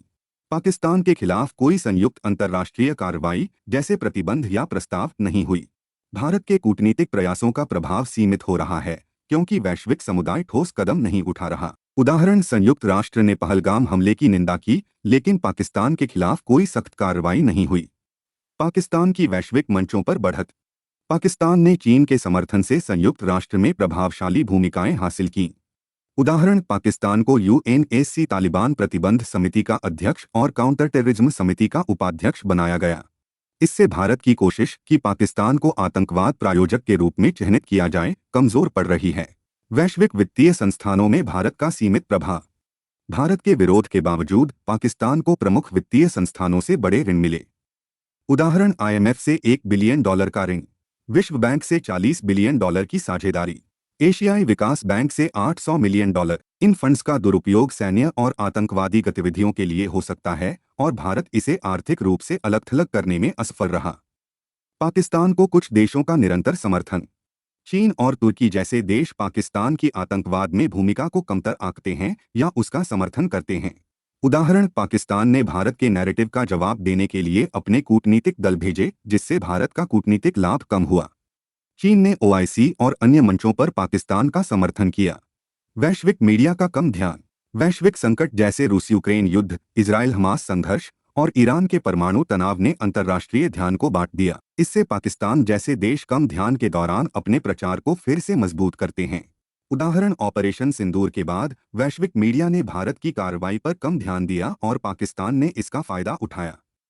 निष्कर्ष, भारत ने पहलगाम हमले और ऑपरेशन सिंदूर के बाद अपनी संप्रभुता और आत्मरक्षा की नीति को मजबूती से प्रस्तुत किया, जो उसकी रणनीतिक परिपक्वता को दर्शाता है। वैश्विक व्यवस्था में स्पष्टता समझौते से ज्यादा सम्मान पाती है। भारत की चुनौती न केवल युद्ध जीतना है, बल्कि नैरेटिव को नियंत्रित करना भी है। भविष्य में यह लड़ाई नक्शों पर नहीं, बल्कि दिमागों में होगी। जो देश कहानी को बेहतर ढंग से पेश करेगा, वही भविष्य को आकार देगा। भारत के लिए सफलता इस बात पर निर्भर करती है कि वह कहानी को कैसे बताता है। इस मैगजीन का 7वां भाग साइंस एंड टेक्नोलॉजी की वीडियो आप हमारे चैनल पर देख सकते हैं। इसका लिंक आपको हमारे आई बटन, डिस्क्रिप्शन बॉक्स या एंड स्क्रीन में भी मिल जाएगा। BrahMos aerospace testing facility launch. हाल ही में हमारे रक्षा मंत्री जी ने उत्तर प्रदेश के लखनऊ में ब्रह्मोस एरोस्पेस टेस्टिंग फैसिलिटी का उद्घाटन किया। ये एक ऐसी जगह है जहां ब्रह्मोस मिसाइलों की जांच और टेस्टिंग होगी, ताकि ये सुनिश्चित हो कि मिसाइलें पूरी तरह तैयार और सुरक्षित हैं। इसके साथ साथ एक ब्रह्मोस मिसाइल प्रोडक्शन यूनिट भी शुरू की गई है। इसका मतलब है कि अब लखनऊ में ही ब्रह्मोस मिसाइलें बनाई जाएंगी। ये दोनों units Uttar Pradesh defence industrial corridor का हिस्सा हैं। ये कॉरिडोर एक खास क्षेत्र है जहां रक्षा से जुड़े उपकरण और हथियार बनाए जाते हैं। ये सुविधाएं मिसाइलों की टेस्टिंग, असेंबली, जोड़ने का काम और प्रोडक्शन में बहुत बड़ी भूमिका निभाएंगी। इससे हमारी सेना को तेजी से और बेहतर मिसाइलें मिलेंगी।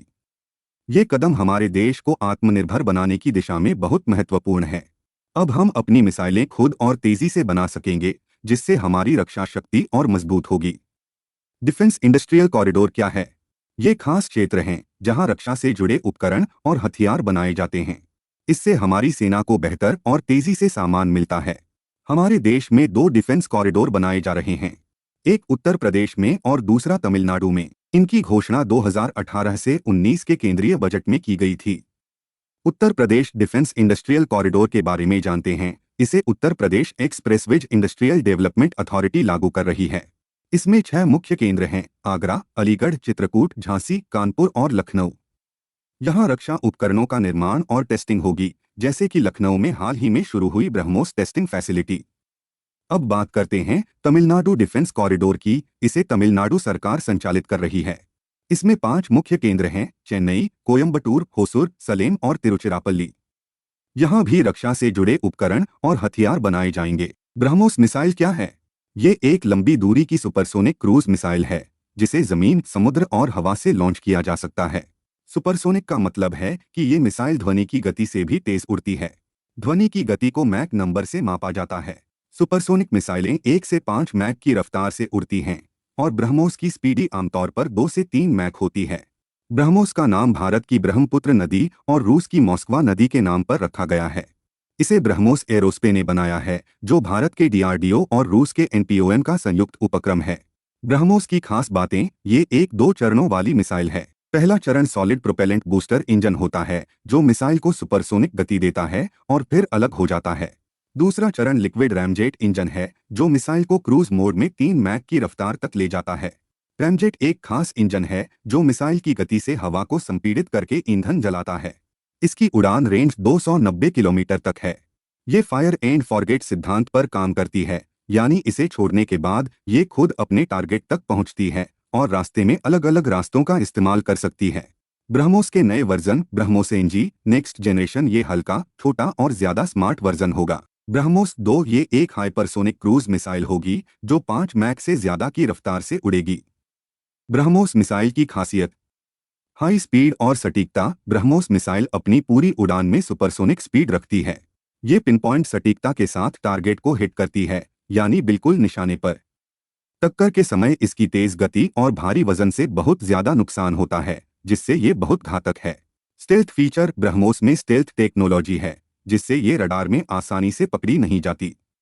इसका लो रडार सिग्नेचर इसे छिपने में मदद करता है। ये 10 मीटर की कम ऊंचाई पर भी उड़ सकती है, जिससे दुश्मन के लिए इसे ट्रैक करना मुश्किल होता है। इसमें एडवांस्ड सॉफ्टवेयर और गाइडेंस सिस्टम है, जो इसे और खास बनाता है। रक्षा में आत्मनिर्भरता: ब्रह्मोस मेक इन इंडिया का शानदार उदाहरण है। भारत के डीआरडीओ और रूस के एनपीओएम के साथ मिलकर इसे बनाया गया है। भारत की 200 से ज्यादा सार्वजनिक और निजी कंपनियां इसके पार्ट्स और सबसिस्टम बनाने में शामिल हैं। इससे हमारा देश रक्षा उपकरण बनाने में आत्मनिर्भर हो रहा है। रक्षा निर्यात: फिलीपींस पहला देश है जिसने ब्रह्मोस मिसाइल खरीदी। ये भारत के लिए बहुत बड़ी उपलब्धि है। Indonesia, Vietnam, Malaysia, UAE, Chile और दक्षिण अफ्रीका जैसे कई देश भी ब्रह्मोस में रुचि दिखा रहे हैं। इससे भारत वैश्विक हथियार निर्यात में अपनी जगह बना रहा है। कंक्लूजन: वीडियो को पॉज कर आप इस चार्ट को पढ़ सकते हैं, जिसमें अलग अलग मिसाइल का आपस में कंपैरिजन किया गया है। गोल्डन डोम: अमेरिका के राष्ट्रपति ने एक नया मिसाइल रक्षा सिस्टम लॉन्च किया है, जिसका नाम है गोल्डन डोम। गोल्डन डोम क्या है? गोल्डन डोम एक ऐसी रक्षा प्रणाली है जो जमीन और अंतरिक्ष दोनों से काम करती है। इसका मकसद पूरे अमेरिका को मिसाइल हमलों से बचाना है। यह हाइपरसोनिक और क्रूज मिसाइलों जैसे खतरों को रोकने के लिए बनाया गया है। यह कैसे काम करता है? यह सिस्टम कई परतों में काम करता है। यह मिसाइल को उड़ान के अलग अलग चरणों में पकड़ता और नष्ट करता है। यह मिसाइल को लॉन्च होने से पहले ही पकड़ सकता है। अगर मिसाइल हवा में है तो इसे बीच में ही रोक सकता है। इसमें अंतरिक्ष से ट्रैकिंग और इंटरसेप्टर्स का इस्तेमाल होता है, जो बहुत ही उन्नत तकनीक है। इसके हिस्से क्या हैं? गोल्डन डोम में पहले से मौजूद अमेरिकी रक्षा सिस्टम शामिल हैं, जैसे पैट्रियट मिसाइल छोटी दूरी की मिसाइलों को रोकने के लिए, थर्ड ऊंचाई पर मिसाइलों को नष्ट करने के लिए, एजिस समुद्र से मिसाइल रक्षा के लिए, जीएमडी लंबी दूरी की मिसाइलों के खिलाफ। गोल्डन डोम को लेकर चिंताएं। इस सिस्टम को लेकर कुछ देशों ने चिंता जताई है। चीन का कहना है अंतरिक्ष में हथियारों का इस्तेमाल बढ़ सकता है, जिससे अंतरिक्ष एक युद्ध का मैदान बन सकता है। अंतर्राष्ट्रीय नियमों का उल्लंघन। आउटर स्पेस ट्रीटी कहती है कि अंतरिक्ष में परमाणु हथियार या सामूहिक विनाश के हथियार नहीं रखे जा सकते। गोल्डन डोम के अंतरिक्ष आधारित इंटरसेप्टर्स इस नियम के खिलाफ हो सकते हैं। दुनिया के अन्य रक्षा सिस्टम। आइए अब गोल्डन डोम की तुलना दुनिया के कुछ अन्य रक्षा सिस्टम से करते हैं। रूस S-400 ट्रायम्फ 40 से 400 किलोमीटर तक की रेंज, बहुत उन्नत रडार। अमेरिका थार्ड 1000 किलोमीटर तक मिसाइलों को ट्रैक करता है, तेज गति से मिसाइलों को मार गिराता है। इजराइल आयरन डोम छोटी दूरी की मिसाइलों को रोकता है, तामिर इंटरसेप्टर के साथ। आयरन बीम लेजर तकनीक से मिसाइलों को नष्ट करता है, अनलिमिटेड गोला बारूद। चीन HQ-9 रूस के S-300 और अमेरिका के पैट्रियट से प्रेरित, लेकिन S-400 जितना उन्नत नहीं। भारत बराक 8 भारत और इजराइल का संयुक्त सिस्टम 360 डिग्री कवरेज, जमीन और समुद्र दोनों के लिए। आकाश पूरी तरह स्वदेशी, सुपरसोनिक गति, रमजेट रॉकेट तकनीक। अगर आपको वीडियो पसंद आ रही है तो इस चैनल को सब्सक्राइब कर लीजिए। नक्सलिज्म। हाल ही में छत्तीसगढ़ और तेलंगाना की सीमा पर कर्रेगुत्तालू पहाड़ी पर सुरक्षा बलों ने अब तक का सबसे बड़ा नक्सल विरोधी ऑपरेशन किया। ये खबर इसलिए महत्वपूर्ण है क्योंकि सरकार का लक्ष्य है कि 31 मार्च 2026 तक भारत को नक्सल मुक्त बनाया जाए। नक्सलवाद क्या है? नक्सलवाद को लेफ्ट विंग एक्सट्रीमिज्म भी कहते हैं। इसकी शुरुआत 1967 में पश्चिम बंगाल के नक्सलबाड़ी गांव से हुई थी। इसे नक्सलबाड़ी आंदोलन कहा जाता है। नक्सलवाद का विचार। नक्सलवाद की जड़ें सामाजिक आर्थिक असमानता में हैं। ये लोग माओवादी सिद्धांतों को मानते हैं। उनका मानना है कि गरीबी, बेरोजगारी और आदिवासियों के शोषण के खिलाफ लड़ना जरूरी है, लेकिन वे गलत रास्ता चुनते हैं। नक्सलवाद का उद्देश्य। नक्सलवादी भारतीय सरकार को कमजोर करना चाहते हैं। वे हथियारबंद विद्रोह के जरिए सरकार के खिलाफ लड़ते हैं। वे सुरक्षा बलों, सार्वजनिक संपत्ति और लोकतांत्रिक संस्थाओं को निशाना बनाते हैं। वे अपने क्षेत्रों में समानांतर सरकार चलाने की कोशिश करते हैं। भारत का रेड कॉरिडोर। नक्सलवाद से प्रभावित इलाकों को रेड कॉरिडोर कहते हैं। ये इलाके हैं छत्तीसगढ़, झारखंड, ओडिशा, महाराष्ट्र, केरल, पश्चिम बंगाल, मध्य प्रदेश, आंध्र प्रदेश और तेलंगाना के कुछ हिस्से। ये ज्यादातर जंगली, पिछड़े और आदिवासी क्षेत्र हैं। नक्सलवादी कैसे काम करते हैं? वे हिंसा करते हैं, जैसे हमले और बम विस्फोट। वे लोगों से उगाही करते हैं, यानी जबरदस्ती पैसे वसूलते हैं। वे स्कूल, सड़क, पुल जैसी चीजों को नष्ट करते हैं। साथ ही वे बच्चों और आम लोगों को भर्ती करते हैं, जो बहुत गलत है। नक्सलवाद के कम होने के कारण। मजबूत सुरक्षा व्यवस्था। समाधान सिद्धांत। ये एक पूरी रणनीति है जिसमें छोटी और लंबी अवधि की नीतियां शामिल हैं। इसका मतलब है सुरक्षा बलों को बेहतर बनाना। केंद्रीय सशस्त्र पुलिस बल CAPF केंद्र ने राज्यों को अतिरिक्त सुरक्षा बल दिए। भारत रिजर्व बटालियन बनाए गए और राज्य पुलिस को आधुनिक हथियार और प्रशिक्षण दिए गए। सुरक्षा खर्च योजना। गृह मंत्रालय की इस योजना से राज्यों को प्रशिक्षण, उपकरण और मुआवजे के लिए पैसे मिलते हैं। विशेष बुनियादी ढांचा योजना SIS। इससे राज्य की खुफिया शाखाएं, विशेष बल और मजबूत पुलिस स्टेशन बनाए गए। खुफिया जानकारी और ऑपरेशन। कई एजेंसियों से मिली सटीक जानकारी के आधार पर नक्सलियों के खिलाफ सटीक कार्रवाई की जाती है। वित्तीय कार्रवाई। नक्सलियों के पैसे के स्रोतों को मनी लॉन्ड्रिंग रोकथाम कानून और जब्ती के जरिए रोका गया। विकास की पहल। विशेष केंद्रीय सहायता। नक्सल प्रभावित जिलों में सड़क, स्कूल, अस्पताल जैसे बुनियादी ढांचे के लिए पैसे दिए गए। वित्तीय समावेशन। गांवों में बैंक शाखाएं, ATM, डाकघर और बैंकिंग कॉरेस्पॉन्डेंट शुरू किए गए ताकि लोगों को बैंकिंग सुविधा मिले। कौशल विकास और शिक्षा। इति कौशल विकास केंद्र और एकलव्य मॉडल स्कूल खोले गए ताकि युवाओं को नौकरी और शिक्षा मिले। धरती आबा जनजातीय ग्राम उत्कर्ष अभियान। आदिवासियों के लिए घर, पानी, बिजली जैसी सुविधाएं दी गईं। 3 कनेक्टिविटी पर जोर। सड़क, मोबाइल और वित्तीय कनेक्टिविटी को मजबूत किया गया ताकि गांव शहरों से जुड़े। समुदाय से जुड़ाव और जागरूकता। नागरिक सहायता कार्यक्रम। सुरक्षा बल गांवों में लोगों की मदद करते हैं, जैसे मेडिकल कैंप या खेल आयोजन, ताकि उनसे दोस्ती हो। मीडिया योजना। नक्सलियों के गलत प्रचार को रोकने के लिए सरकार युवाओं को विकास और अवसरों के बारे में जागरूक करती है। सहायता योजनाएं। नागरिक पीड़ित सहायता योजना। नक्सली हिंसा से प्रभावित लोगों और उनके परिवारों को आर्थिक मदद दी जाती है। नक्सलवाद को खत्म करने में चुनौतियां। हिंसक विचारधारा। नक्सलवाद की सबसे बड़ी चुनौती है इसकी माओवादी विचारधारा। ये विचारधारा हिंसा को बढ़ावा देती है और लोकतांत्रिक सरकार को उखाड़ फेंकने का लक्ष्य रखती है। ये लोगों को गलत रास्ते पर ले जाती है। फ्रंट संगठन और बाहरी गठजोड़। नक्सली फ्रंट संगठनों के जरिए कानूनी सिस्टम का दुरुपयोग करते हैं। ये संगठन नए लोगों को भर्ती करते हैं, पैसे इकट्ठा करते हैं और दूसरे विद्रोही समूहों या बाहरी ताकतों से गठजोड़ करते हैं।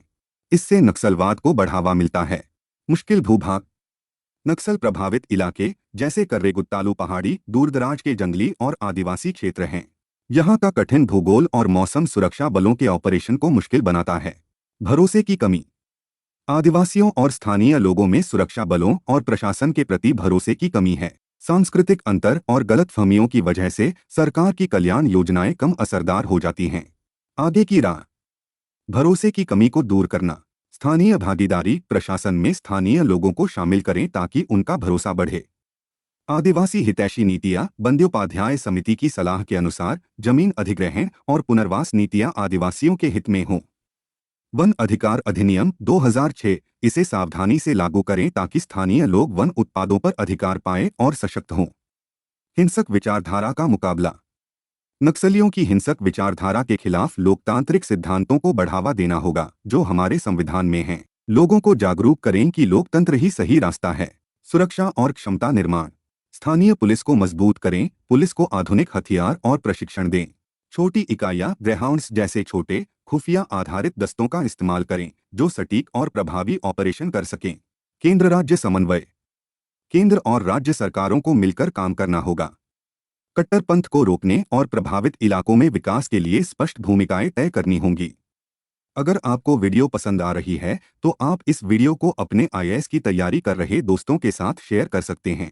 क्रिप्टो करेंसी हवाला नेक्सस। हाल ही में सुप्रीम कोर्ट ने कहा कि बिटकॉइन ट्रेडिंग एक तरह से आधुनिक हवाला जैसी है। ये बात कोर्ट ने शैलेश बाबूलाल भट्ट की जमानत याचिका पर सुनवाई के दौरान कही, जो कथित तौर पर अवैध बिटकॉइन ट्रेडिंग के लिए गिरफ्तार हुए थे। कोर्ट ने यह भी कहा कि भारत में क्रिप्टोकरेंसी के लिए अभी तक कोई स्पष्ट नियामक ढांचा नहीं है। पहले क्या हुआ? साल 2020 में सुप्रीम कोर्ट ने आरबीआई के 2018 के एक सर्कुलर को रद्द कर दिया था जिसमें बैंकों को क्रिप्टोकरेंसी से जुड़ी सेवाएं देने से मना किया गया था। इसका मतलब है कि क्रिप्टोकरेंसी ट्रेडिंग भारत में गैरकानूनी नहीं है, लेकिन इसे नियंत्रित करने का कोई स्पष्ट कानून भी नहीं है। क्रिप्टोकरेंसी क्या है? क्रिप्टोकरेंसी एक डिजिटल या वर्चुअल मुद्रा है जो क्रिप्टोग्राफी का इस्तेमाल करके सुरक्षित होती है। बिटकॉइन इसका सबसे मशहूर उदाहरण है। इसमें कोई केंद्रीय प्राधिकरण जैसे आरबीआई नहीं होता। ये ब्लॉकचेन टेक्नोलॉजी पर काम करती है जो एक डिजिटल रजिस्टर है। इसका कोई आंतरिक मूल्य नहीं होता, यानी इसका मूल्य मांग और आपूर्ति पर निर्भर करता है। हवाला सिस्टम क्या है?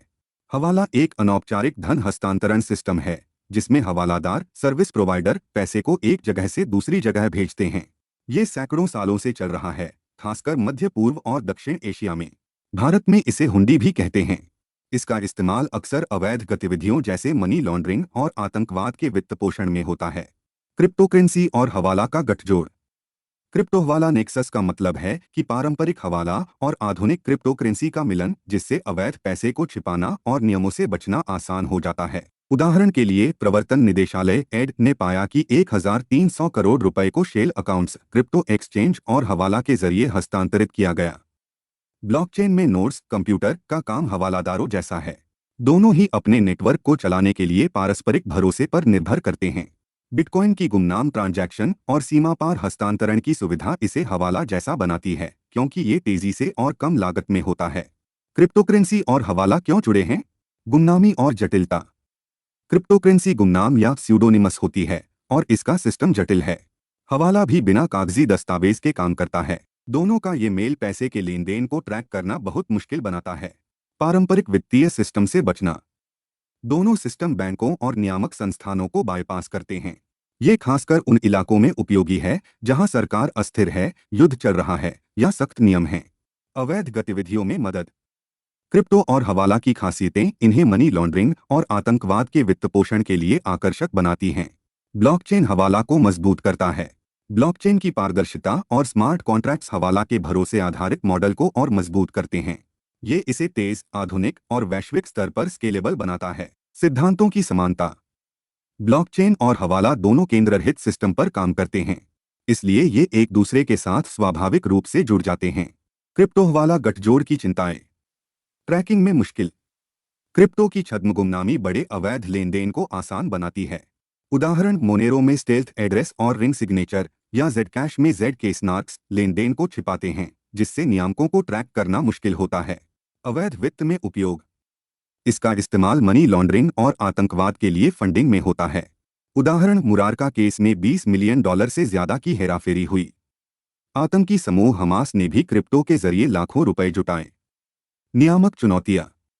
भारत में क्रिप्टोकरेंसी और ब्लॉकचेन का कानूनी दर्जा अभी अस्पष्ट है। मौजूदा नियमों को क्रिप्टो लेन देन को कवर करने के लिए अपडेट करना होगा। टैक्स चोरी। इस गठजोड़ का इस्तेमाल काले धन को कम टैक्स वाले देशों में भेजने के लिए होता है। सुरक्षा जोखिम। डिजिटल वॉलेट हैकर्स के निशाने पर होते हैं, जिससे भारी नुकसान हो सकता है। साइबर हमले जैसे डिनोनिमाइजेशन, चोरी या सिस्टम अटैक क्रिप्टो सिस्टम की कमजोरियों का फायदा उठाते हैं। आगे की राह। अंतर्राष्ट्रीय सहयोग। वैश्विक सहयोग जरूरी है। कानून प्रवर्तन और खुफिया एजेंसियों को मिलकर फंड ट्रैकिंग और डिनोनिमाइजेशन पर काम करना होगा। उदाहरण UN global programme against money laundering. तकनीक से अनुपालन बढ़ाना। ब्लॉकचेन और अन्य तकनीकों का इस्तेमाल करके पैसे के उपयोग को ट्रैक किया जा सकता है। उदाहरण value driven transactional tracking analytics या TRM लैब्स जैसे टूल। मजबूत नियम बनाना। क्रिप्टोकरेंसी के लिए स्पष्ट कानून बनाने की जरूरत है। FATF गाइडलाइंस और यूरोप का माइका फ्रेमवर्क पारदर्शिता और anti money laundering counter terrorism financing को मजबूत करने में मदद कर सकते हैं। समग्र दृष्टिकोण। सख्त नियम, मनी लॉन्ड्रिंग और आतंकवाद के खिलाफ कार्रवाई और AI व मशीन लर्निंग जैसी तकनीकों का इस्तेमाल जरूरी है। Financial fraud risk indicator. Financial fraud risk indicator Friday Bharat में मोबाइल आधारित साइबर धोखाधड़ी से लड़ने का एक नया तरीका है। 21 मई 2025 को डिपार्टमेंट ऑफ टेलीकम्युनिकेशंस ने फ्राइडे लॉन्च किया। इसे डिजिटल इंटेलिजेंस प्लेटफॉर्म का हिस्सा बनाया गया है। चलो इसे छोटे छोटे हिस्सों में समझते हैं। Financial fraud risk indicator Friday क्या है? फ्राइडे एक जोखिम आधारित मापक है जो किसी मोबाइल नंबर को मध्यम, उच्च या बहुत उच्च जोखिम वाले वित्तीय धोखाधड़ी से जोड़ता है। ये जोखिम स्तर कैसे तय होता है? इसके लिए जानकारी ली जाती है। National cyber crime reporting portal dot की चक्षु सुविधा। डिजिटल इंटेलिजेंस प्लेटफॉर्म बैंकों और वित्तीय संस्थानों से मिली खुफिया जानकारी। फ्राइडे बैंकों, NBFCs और UPI सर्विस प्रोवाइडर्स को सशक्त बनाता है। अगर कोई मोबाइल नंबर उच्च जोखिम वाला है तो वे तुरंत कार्रवाई कर सकते हैं और ग्राहकों की सुरक्षा के लिए अतिरिक्त कदम उठा सकते हैं। फ्राइडे का उद्देश्य क्या है? ये टूल टेलीकॉम और वित्तीय क्षेत्र में संदिग्ध धोखाधड़ी के खिलाफ तेज, लक्षित और सहयोगी कार्रवाई करने में मदद करता है। इसका मकसद है साइबर अपराध को रोकना और लोगों के पैसे को सुरक्षित रखना। भारत में साइबर वित्तीय धोखाधड़ी की स्थिति। 2020 से 2024 के बीच भारत में 5,82,000 साइबर धोखाधड़ी के मामलों में लगभग 3,207 करोड़ रुपए का नुकसान हुआ। आम धोखाधड़ी के तरीके क्या हैं? फर्जी KYC के बहाने जानकारी चुराना, नकली कस्टमर केयर नंबर से धोखा, UPI ट्रांजैक्शन में धोखाधड़ी, क्रेडिट डेबिट कार्ड की जानकारी चुराना, लोगों को डराकर पैसे मांगना, फर्जी निवेश योजनाएं। इस मैगजीन का फर्स्ट भाग पॉलिटी एंड गवर्नेंस की वीडियो आप हमारे चैनल पर देख सकते हैं। इसका लिंक आपको हमारे आई बटन, डिस्क्रिप्शन बॉक्स यह एंड स्क्रीन में भी मिल जाएगा। National security advisory board. Bharat सरकार ने नेशनल सिक्योरिटी एडवाइजरी बोर्ड में एक नया अध्यक्ष और 7 नए सदस्य नियुक्त किए हैं। नेशनल सिक्योरिटी एडवाइजरी बोर्ड क्या है? नसब एक सलाहकार समूह है जो दिसंबर 1998 में बनाया गया था। इसमें सरकार से बाहर के मशहूर और अनुभवी लोग शामिल होते हैं, जैसे उद्योग के विशेषज्ञ, मीडिया के लोग, सिविल सोसाइटी के प्रतिनिधि। यह board national security council secretariat की मदद से काम करता है। नसब का काम क्या है? नसब का मुख्य काम है राष्ट्रीय सुरक्षा से जुड़े मुद्दों पर लंबे समय तक विश्लेषण करना। नेशनल सिक्योरिटी काउंसिल को इन मुद्दों पर सलाह और दृष्टिकोण देना। Victims of terrorism associations network. Victims of terrorism associations network एक वैश्विक नेटवर्क है जिसे आतंकवाद के पीड़ितों और बचे हुए लोगों की मदद के लिए शुरू किया गया है। चलो इसे छोटे छोटे हिस्सों में समझते हैं। WOTAN क्या है? WOTAN को United Nations office of counter terrorism ने शुरू किया है। इसका पूरा नाम है victims of terrorism associations network.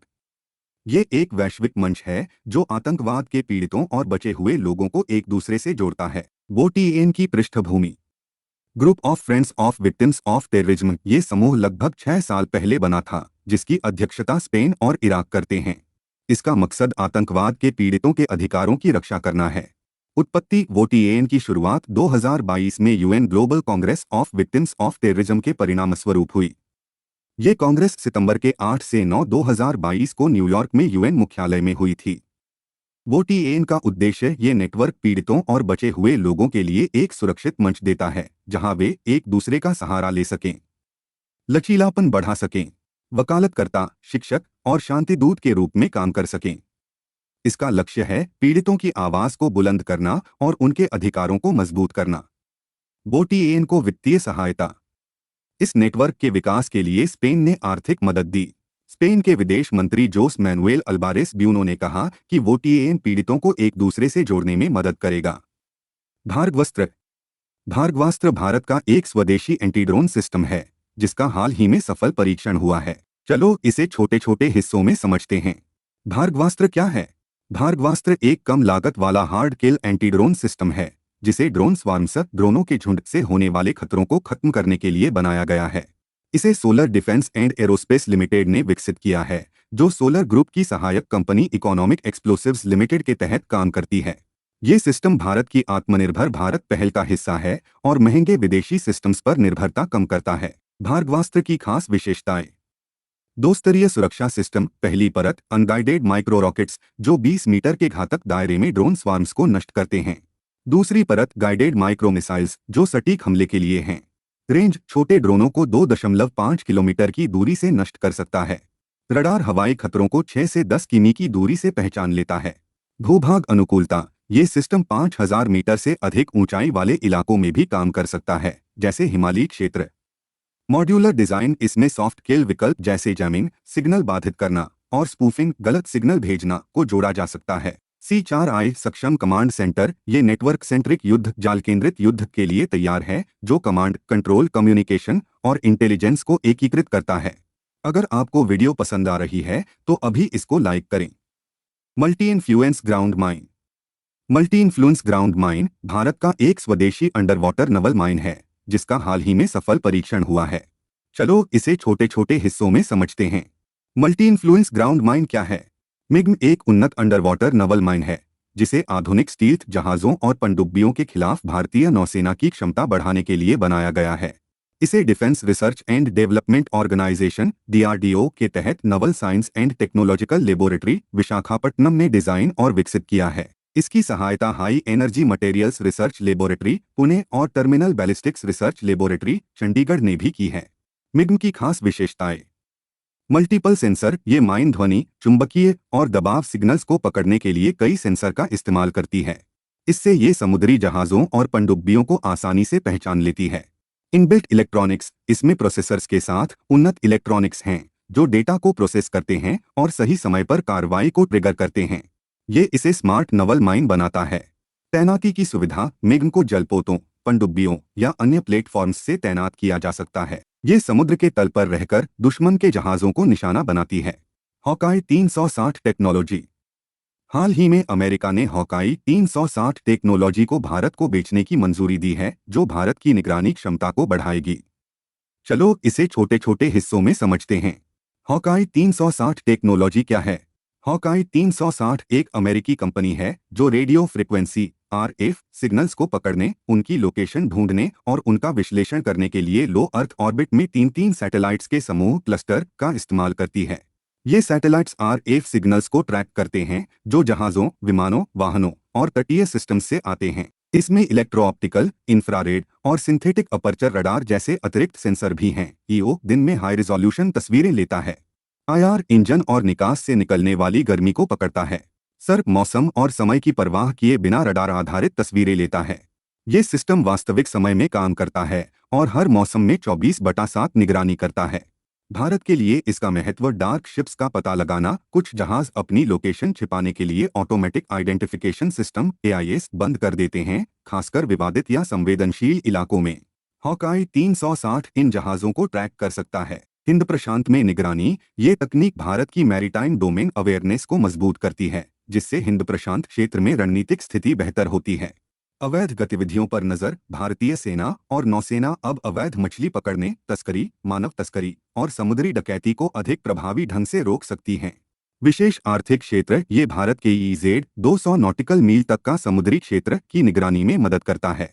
Quad गठबंधन ये तकनीक quad Bharat, America, Japan, Australia के समुद्री निगरानी लक्ष्यों को सपोर्ट करती है, जैसा कि जुलाई 2024 में टोक्यो में क्वाड की बैठक में तय हुआ था। इग्लाइस। भारतीय सेना को हाल ही में रूस से ये इग्लाइस नए मिसाइल सिस्टम मिले हैं, जो ड्रोन, हेलीकॉप्टर और जेट से मुकाबला करने के लिए हैं। इग्लाइस क्या है? इग्लाइस एक मैन पोर्टेबल, कंधे पर ले जाने वाला, सतह से हवा में मार करने वाला missile system, surface to air missile SAM है। इसे हाई थ्रेट एनवायरनमेंट में मोबाइल ग्राउंड यूनिट्स जैसे सैनिकों के लिए डिजाइन किया गया है।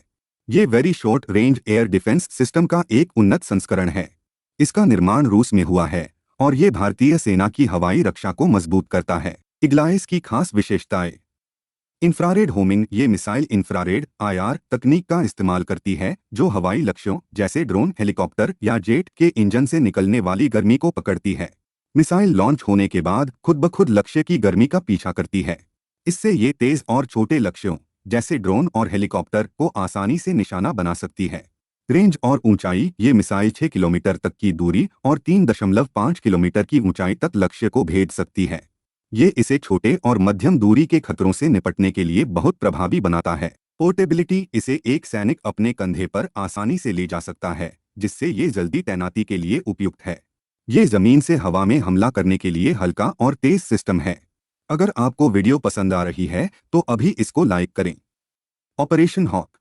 ऑपरेशन हॉक CBI का एक विशेष साइबर अपराध विरोधी अभियान है, जिसे 2025 में शुरू किया गया। इसका मकसद ऑनलाइन बच्चों के यौन शोषण, चाइल्ड सेक्सुअल एक्सप्लॉयटेशन से जुड़े अंतर्राष्ट्रीय नेटवर्क को तोड़ना और अपराधियों को पकड़ना है। ये अभियान अमेरिका से मिली जानकारी के आधार पर शुरू हुआ और CBI की इंटरनेशनल ऑपरेशंस डिवीजन इसे लीड कर रही है। ऑपरेशन हॉक की पृष्ठभूमि। ये CBI के पिछले अभियानों का हिस्सा है। ऑपरेशन कार्बन 2021 उदास स्माइली ऑनलाइन बच्चों के शोषण से जुड़े मामलों पर तेजी से कार्रवाई के लिए शुरू हुआ। ऑपरेशन मेघ चक्र 2022 उदास स्माइली अंतर्राष्ट्रीय स्तर पर बच्चों के यौन शोषण के नेटवर्क को निशाना बनाया। ऑपरेशन हॉक इन अभियानों का अगला कदम है, जो वैश्विक सहयोग और डिजिटल फॉरेंसिक पर जोर देता है। Exercises in news. Index Asia 2025। ये 14वां संस्करण है, जो मई के 6 से 8, 2025 को हुआ।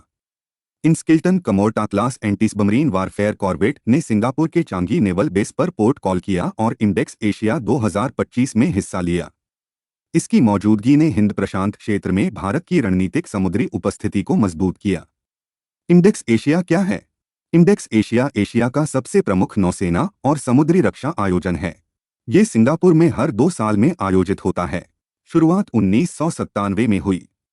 आयोजक रिपब्लिक ऑफ सिंगापुर नेवी और Rajaratnam school of international studies. स्थान चांगी एग्जिबिशन सेंटर, सिंगापुर। भागीदारी। इसमें 70 से अधिक देशों की नौसेनाएं, कोस्ट गार्ड्स और समुद्री रक्षा कंपनियां शामिल होती हैं। Nomadic elephant. नोमैडिक एलिफेंट क्या है? नोमैडिक एलिफेंट भारत और मंगोलिया के बीच का संयुक्त सैन्य अभ्यास है। ये हर साल आयोजित होता है और बारी बारी से भारत और मंगोलिया में होता है। 17वां संस्करण 2025 उदास स्माइली ये उलान बटार, मंगोलिया में होगा। पिछला संस्करण 2024 उदास स्माइली उमरोई, मेघालय, भारत में हुआ था। उद्देश्य दोनों देशों की सेनाओं के बीच इंटरऑपरेबिलिटी, एक दूसरे के साथ तालमेल को बढ़ाना। संयुक्त राष्ट्र मिशन के तहत अर्धपारंपरिक ऑपरेशंस, सेमी कन्वेंशनल ऑपरेशंस में प्रशिक्षण, खासकर अर्धशहरी और पहाड़ी इलाकों में। ये अभ्यास संयुक्त टास्क फोर्स के जरिए युद्ध और शांति स्थापना की रणनीतियों पर ध्यान देता है। पहले है सैटेलाइट इंटरनेट सर्विसेज। हाल ही में भारत की 2 बड़ी टेलीकॉम कंपनियां एयरटेल और जियो ने स्पेसएक्स के साथ करार किया है। एलोन मस्क की कंपनी स्पेसएक्स की सर्विस स्टारलिंक अब भारत में सैटेलाइट इंटरनेट लाएगी। इसका मतलब है कि अब दूर दराज के इलाकों में भी तेज इंटरनेट मिलेगा। अब समझते हैं सैटेलाइट इंटरनेट क्या होता है। यह एक वायरलेस इंटरनेट कनेक्शन है, जो पृथ्वी के चारों ओर चक्कर लगाने वाले सैटेलाइट्स के जरिए मिलता है। जो इंटरनेट हम घर में इस्तेमाल करते हैं, जैसे फाइबर, केबल या DSL, वो तारों पर निर्भर करता है। लेकिन सैटेलाइट इंटरनेट में कोई तार नहीं होता। डेटा सैटेलाइट के जरिए हवा में ट्रांसमिट होता है। इसके 3 मुख्य हिस्से होते हैं। पहला, स्पेस सेगमेंट। यह सैटेलाइट्स का समूह होता है जो पृथ्वी के चारों ओर चक्कर लगाते हैं। यह सिग्नल को रिसीव करते हैं, भेजते हैं और यूजर्स को कवरेज देते हैं। क्या आप जानते हैं, सैटेलाइट्स को अलग अलग ऊंचाई पर रखा जाता है ताकि अलग अलग जरूरतें पूरी हो सकें। दूसरा, ग्राउंड सेगमेंट। इसमें सैटेलाइट को कंट्रोल करने वाली स्टेशंस और गेटवे स्टेशंस होते हैं। यह सैटेलाइट इंटरनेट को जमीन पर मौजूद नेटवर्क से जोड़ते हैं। तीसरा, यूजर सेगमेंट। यह वो डिवाइस हैं जो हम इस्तेमाल करते हैं, जैसे आपके घर में स्टारलिंक का डिश एंटीना और राउटर। यह सैटेलाइट से सिग्नल लेकर आपको इंटरनेट देते हैं। सैटेलाइट को इन 3 अलग अलग दूरियों पर छोड़ा जाता है। आप इस चार्ट में यह सभी दूरियों और उनके बारे में विस्तार से पढ़ सकते हैं। यह प्रोजेक्ट्स दुनिया भर में तेज और सस्ता इंटरनेट पहुंचाने के लिए बनाए गए हैं। तो चलिए एक एक करके समझते हैं। Project Kuiper. यह अमेजन का प्रोजेक्ट है। अमेजन 3200 से ज्यादा लो अर्थ ऑर्बिट सैटेलाइट्स लॉन्च करने की योजना बना रहा है, जो दुनिया भर में, खासकर उन इलाकों में जहां इंटरनेट नहीं पहुंचता, वहां सस्ता और तेज ब्रॉडबैंड देना। यह प्रोजेक्ट अभी शुरुआती चरण में है, लेकिन अमेजन इसे जल्द शुरू करना चाहता है। स्टारलिंक। यह स्पेस एक्स का सबसे चर्चित प्रोजेक्ट है, जिसे 2019 में शुरू किया गया। इसका लक्ष्य है 42,000 सैटेलाइट्स को लो अर्थ ऑर्बिट में भेजना। अभी तक हजारों सैटेलाइट्स लॉन्च हो चुके हैं और स्टारलिंक कई देशों में इंटरनेट दे रहा है। भारत में भी हाल ही में एयरटेल और जियो के साथ करार हुआ है। वनवेब। यह फ्रेंच कंपनी यूटेलसैट का प्रोजेक्ट है। वनवेब दुनिया की दूसरी सबसे बड़ी सैटेलाइट कंस्टेलेशन चलाता है, स्टारलिंक के बाद। इसके सैटेलाइट्स भी लो अर्थ ऑर्बिट में हैं और ग्लोबल इंटरनेट कवरेज देने का काम करते हैं। वनवेब खासकर उन इलाकों पर फोकस करता है जहां इंटरनेट की सुविधा कम है। कियानफान कंस्टेलेशन। यह चीन का एक बड़ा सैटेलाइट इंटरनेट प्रोजेक्ट है। इसे शंघाई स्पेसकॉम सैटेलाइट टेक्नोलॉजी ने बनाया है, जिसे शंघाई सरकार और चीनी एकेडमी ऑफ साइंसेज का समर्थन है। इसका लक्ष्य है लो अर्थ ऑर्बिट में सैटेलाइट्स की एक पूरी श्रृंखला बनाना, ताकि दुनिया भर में इंटरनेट कवरेज मिले। यह प्रोजेक्ट अभी डेवलपमेंट में है, लेकिन चीन इसे तेजी से बढ़ा रहा है। यह सभी प्रोजेक्ट्स लो अर्थ ऑर्बिट सैटेलाइट्स का इस्तेमाल करते हैं जो पृथ्वी के करीब होते हैं। इससे इंटरनेट की स्पीड तेज होती है और लेटेंसी कम होती है। आगे हम सैटेलाइट इंटरनेट सर्विसेज की अहमियत के बारे में समझते हैं। डिजिटल डिवाइड को कम करना। सैटेलाइट इंटरनेट उन दूरदराज के इलाकों में इंटरनेट पहुंचाता है जहां कनेक्टिविटी नहीं है या बहुत कमजोर है।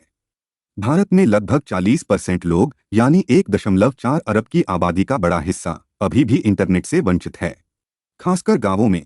सैटेलाइट इंटरनेट इन इलाकों में पढ़ाई, काम और जानकारी के लिए डिजिटल दुनिया से जोड़ सकता है। आपदा के समय कनेक्टिविटी। सैटेलाइट इंटरनेट आपदा के दौरान बहुत उपयोगी है। जैसे भूकंप या बाढ़ में जब नेटवर्क ठप हो जाता है, तो अस्थायी जगहों पर, जैसे राहत शिविरों में, यह इंटरनेट दे सकता है। साथ ही हवाई जहाज, ट्रेन जैसी चलती चीजों में भी इसका इस्तेमाल होता है। डिजिटल अर्थव्यवस्था में योगदान। सैटेलाइट इंटरनेट डिजिटल अर्थव्यवस्था को बढ़ावा देता है। उदाहरण के लिए online platform, e commerce, digital trade और डिजिटल इंफ्रास्ट्रक्चर के विकास में मदद करता है। यह छोटे व्यवसायों और स्टार्टअप्स को ग्लोबल मार्केट से जोड़ता है। रणनीतिक स्वतंत्रता। सैटेलाइट इंटरनेट तारों पर निर्भर नहीं होता, इसलिए यह केबल कटने या भूराजनीतिक तनाव से कम प्रभावित होता है। यह देशों को अपनी कनेक्टिविटी पर ज्यादा नियंत्रण देता है। सैन्य संघर्षों में उपयोग। सैटेलाइट इंटरनेट युद्ध के समय भी महत्वपूर्ण है। उदाहरण के लिए रूस यूक्रेन युद्ध में स्टारलिंक ने यूक्रेन को इंटरनेट दिया, जिससे संचार और रणनीति में मदद मिली। सैटेलाइट इंटरनेट सर्विसेज से जुड़ी चुनौतियों और उनके समाधान के बारे में जानते हैं। आंतरिक सुरक्षा का खतरा। सैटेलाइट इंटरनेट का दुरुपयोग हो सकता है। उदाहरण के लिए हाल ही में पहलगाम हमले में एनआईए को शक है कि आतंकियों ने सैटेलाइट फोन का इस्तेमाल करके पाकिस्तान में अपने ठिकानों से संपर्क किया। यह सुरक्षा के लिए बड़ा जोखिम हो सकता है। डेटा प्राइवेसी और डिजिटल संप्रभुता। सैटेलाइट इंटरनेट में डेटा कैसे इकट्ठा होता है, कहां स्टोर होता है और किसे इसका एक्सेस है, यह सवाल उठते हैं।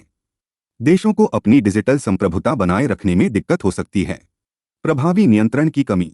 सैटेलाइट इंटरनेट को प्राइवेट कंपनियां चलाती हैं जो ग्लोबल नेटवर्क बनाती हैं। इससे नियम कानून लागू करना मुश्किल हो जाता है, क्योंकि यह सीमाओं से परे काम करता है। एकाधिकार की आशंका। स्पेस एक्स जैसी कंपनियां जो स्टारलिंक चलाती हैं, अपने विशाल सैटेलाइट नेटवर्क के कारण बाजार में एकाधिकार बना सकती हैं। इससे प्रतिस्पर्धा कम हो सकती है और कीमतें बढ़ सकती हैं। Satellite latency. सैटेलाइट इंटरनेट में डेटा को सैटेलाइट तक और वापस आने में समय लगता है, जिससे लेटेंसी ज्यादा होती है। हालांकि लो अर्थ ऑर्बिट सैटेलाइट्स जैसे स्टारलिंक इसे 25 से 50 मिलीसेकंड तक कम करने की कोशिश कर रहे हैं। वायुमंडलीय बदलाव। सैटेलाइट्स के जलने पर एल्यूमिनियम ऑक्साइड बनता है, जिसे एल्यूमिना कहते हैं। यह ओजोन परत को नुकसान पहुंचा सकता है और वायुमंडल की गर्मी को रिफ्लेक्ट करने की क्षमता को बदल सकता है। लाइसेंसिंग और स्पेक्ट्रम प्राइसिंग। सैटेलाइट इंटरनेट के लिए वसत लाइसेंस और कोक का बैंड के लिए स्पेक्ट्रम की कीमत तय करना जटिल है। इसके लिए कई मंत्रालयों के बीच लंबी बातचीत की जरूरत होती है। अन्य समस्याएं। बारिश या तूफान सैटेलाइट सिग्नल को प्रभावित कर सकते हैं। सैटेलाइट लॉन्च करना और चलाना महंगा है।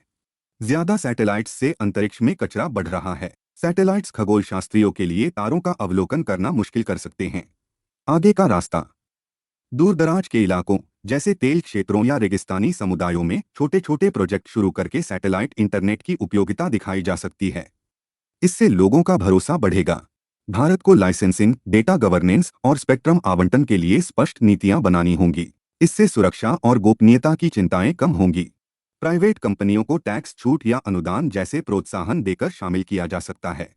इससे राष्ट्रीय सुरक्षा और आर्थिक लक्ष्यों को संतुलित किया जा सकता है। सैटेलाइट और जमीन पर मौजूद नेटवर्क को मिलाकर हाइब्रिड मॉडल बनाया जा सकता है। इससे कनेक्टिविटी और दक्षता बढ़ेगी। गांवों और दूरदराज के इलाकों को प्राथमिकता देना। क्षेत्रीय और कूटनीतिक पहल को मजबूत करना ताकि ग्लोबल सहयोग बढ़े। आगे बात करते हैं सैटेलाइट इंटरनेट सर्विसेज से जुड़ी एक ताजा खबर और भारत के दूरसंचार विभाग द्वारा जारी नए सुरक्षा निर्देशों के बारे में। यह निर्देश यूनिफाइड लाइसेंस के तहत global mobile personal communications by satellite authorisation के लिए हैं। तो चलिए इसे एक एक करके समझते हैं। हाल ही में 8 मई 2025 को भारत के दूरसंचार विभाग ने सैटेलाइट इंटरनेट सर्विसेज के लिए यूनिफाइड लाइसेंस में संशोधन किए। इन संशोधनों में नए सुरक्षा निर्देश जारी किए गए हैं ताकि राष्ट्रीय सुरक्षा और नियमों का पालन सुनिश्चित हो। यह निर्देश स्टारलिंक, वनवेब और जियो सैटेलाइट जैसी कंपनियों पर लागू होंगे। प्रमुख सुरक्षा निर्देश। हर कंपनी को भारत में अपने गेटवे हब लोकेशन के लिए डॉट से सुरक्षा मंजूरी लेनी होगी। साथ ही उन्हें निगरानी और इंटरसेप्शन जांच की सुविधाओं का पालन करना होगा। यह सुनिश्चित करता है कि कोई भी गलत गतिविधि न हो। कंपनियों को सुरक्षा नियमों का पालन करना होगा, जिसमें सेंट्रलाइज्ड मॉनिटरिंग सिस्टम का इस्तेमाल शामिल है। इससे सरकार जरूरत पड़ने पर डेटा और संचार की निगरानी कर सकती है, खासकर सुरक्षा के लिए। कंपनियां युद्ध या आपातकाल के समय किसी खास यूजर या इलाके में सेवा को रोक या सीमित कर सकती हैं। यह राष्ट्रीय सुरक्षा के लिए जरूरी है। भारत की अंतर्राष्ट्रीय सीमा से 50 किलोमीटर के दायरे और विशिष्ट आर्थिक क्षेत्र यानी 200 नॉटिकल मील तक के इलाकों को विशेष निगरानी क्षेत्र घोषित किया गया है। इन क्षेत्रों में सैटेलाइट इंटरनेट के इस्तेमाल की विशेष निगरानी होगी। कोई भी यूजर टर्मिनल भारत के बाहर या विदेशी गेटवे के जरिए नेटवर्क से नहीं जुड़ सकता। सभी कनेक्शन भारत के जियोफेस्ड कवरेज क्षेत्र तक सीमित होंगे। कंपनियों को अपने यूजर टर्मिनल्स में भारत के नाविक पोजिशनिंग सिस्टम को शामिल करना होगा। इसके लिए 2029 तक एक समयबद्ध योजना बनानी होगी। नाविक भारत का अपना जीपीएस सिस्टम है, जो राष्ट्रीय सुरक्षा के लिए महत्वपूर्ण है। कंपनियों को अपने डेटा सेंटर भारत की भौगोलिक सीमा के अंदर रखने होंगे। इससे डेटा की गोपनीयता और सुरक्षा सुनिश्चित होगी। यह नियम भारत की राष्ट्रीय सुरक्षा, डेटा संप्रभुता और डिजिटल इंफ्रास्ट्रक्चर को मजबूत करते हैं। खासकर पहलगाम हमले जैसे मामलों के बाद, जहां सैटेलाइट फोन का दुरुपयोग हुआ, यह निर्देश आतंकी गतिविधियों को रोकने में मदद करेंगे। अगर आपको वीडियो पसंद आ रही है तो अभी इसको लाइक करें। Deep fakes. आगे बात करते हैं अमेरिका के टेक इट डाउन एक्ट और डीप फेक के बारे में। हाल ही में 19 मई 2025 को अमेरिका में टेक इट डाउन एक्ट को कानून बनाया गया। यह कानून ऑनलाइन हानिकारक डीप फेक से निपटने के लिए बनाया गया है। इसे राष्ट्रपति डोनाल्ड ट्रंप ने हस्ताक्षर करके लागू किया। इस कानून का मकसद है लोगों को गैरकानूनी और अनैतिक डीपफेक जैसे नकली अश्लील तस्वीरों या वीडियो से बचाना। डीपफेक क्या है? डीपफेक एक ऐसी वीडियो, फोटो या ऑडियो रिकॉर्डिंग है जो असली लगती है, लेकिन आर्टिफिशियल इंटेलिजेंस का इस्तेमाल करके बनाई या बदली जाती है। यह हकीकत और छल को मिला देती है। कैसे बनता है? इसमें डीप लर्निंग तकनीक का इस्तेमाल होता है, जो एआई का एक हिस्सा है। डीप लर्निंग के जरिए चेहरों को बदलना, चेहरे के हाव भाव को मैनिपुलेट करना या आवाज को नकली बनाना संभव होता है। उदाहरण के लिए, किसी का चेहरा किसी और के शरीर पर लगा देना या ऐसा दिखाना कि कोई व्यक्ति कुछ कह या कर रहा है जो उसने वास्तव में नहीं किया। डीप फेक के उपयोग। डीपफेक का इस्तेमाल अच्छे और बुरे दोनों तरीकों से हो सकता है। फिल्मों में क्रिएटिव इफेक्ट्स के लिए, जैसे कि किरदारों को जवान या बूढ़ा दिखाना। ई कॉमर्स, कपड़ों की वर्चुअल फिटिंग, जहां ग्राहक अपनी तस्वीर पर कपड़े आजमा सकते हैं। संचार, किसी की आवाज को दूसरी भाषा में बदलना ताकि संवाद आसान हो। लेकिन गलत इस्तेमाल से यह नुकसानदायक हो सकता है, जैसे कि नकली अश्लील वीडियो बनाना या लोगों को बदनाम करना। नियम और कानून। भारत में अभी डीपफेक या एआई से जुड़े अपराधों के लिए कोई खास कानून नहीं है। लेकिन कुछ मौजूदा कानून, जैसे आईटी एक्ट 2000 और भारतीय दंड संहिता, सिविल और क्रिमिनल राहत दे सकते हैं। वैश्विक स्तर पर यूरोपीय यूनियन ने एआई एक्ट बनाया गया है, जो भरोसेमंद एआई को बढ़ावा देता है और गलत इस्तेमाल को रोकता है। इटली का संविधान और सिविल कोड किसी की तस्वीर या पहचान के बिना इजाजत इस्तेमाल को रोकता है। अमेरिका के 23 राज्यों ने डीप फेक से निपटने के लिए कानून बनाए हैं। टेक इट डाउन एक्ट पहला बड़ा राष्ट्रीय कानून है, जो गैरसहमति से बने डीपफेक अश्लील चित्रों वीडियो को साझा करना अपराध बनाता है। सोशल मीडिया प्लेटफॉर्म्स को 48 घंटे के अंदर ऐसे कंटेंट हटाने का आदेश देता है। अन्य देश जैसे कनाडा और ऑस्ट्रेलिया भी डीपफेक पर कानून बनाने की दिशा में काम कर रहे हैं। डीपफेक से जुड़ी चुनौतियों और समस्याओं के बारे में बात करेंगे। डीपफेक तकनीक के कई फायदे हैं, लेकिन इसके गलत इस्तेमाल से बड़े खतरे भी हैं। तो चलिए एक एक पॉइंट को समझते हैं। डीपफेक से जुड़ी चिंताएं। राष्ट्रीय सुरक्षा को खतरा। डीपफेक वीडियो हिंसा भड़का सकते हैं, जैसे नकली वीडियो से गलत खबरें फैलना। यह पुलिस या सरकारी जांच को बाधित कर सकते हैं या अपराधियों को झूठी सफाई देने में मदद कर सकते हैं।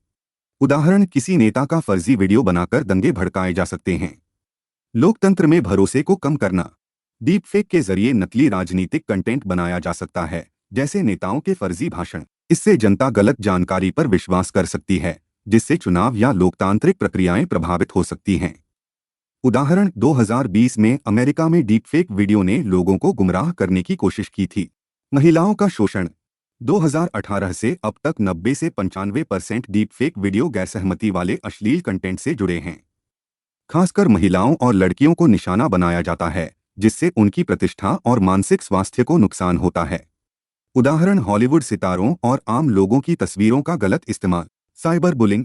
डीपफेक वीडियो या तस्वीरों के साथ अफवाहें तेजी से फैल सकती हैं। इससे किसी व्यक्ति की प्रतिष्ठा को गंभीर नुकसान हो सकता है।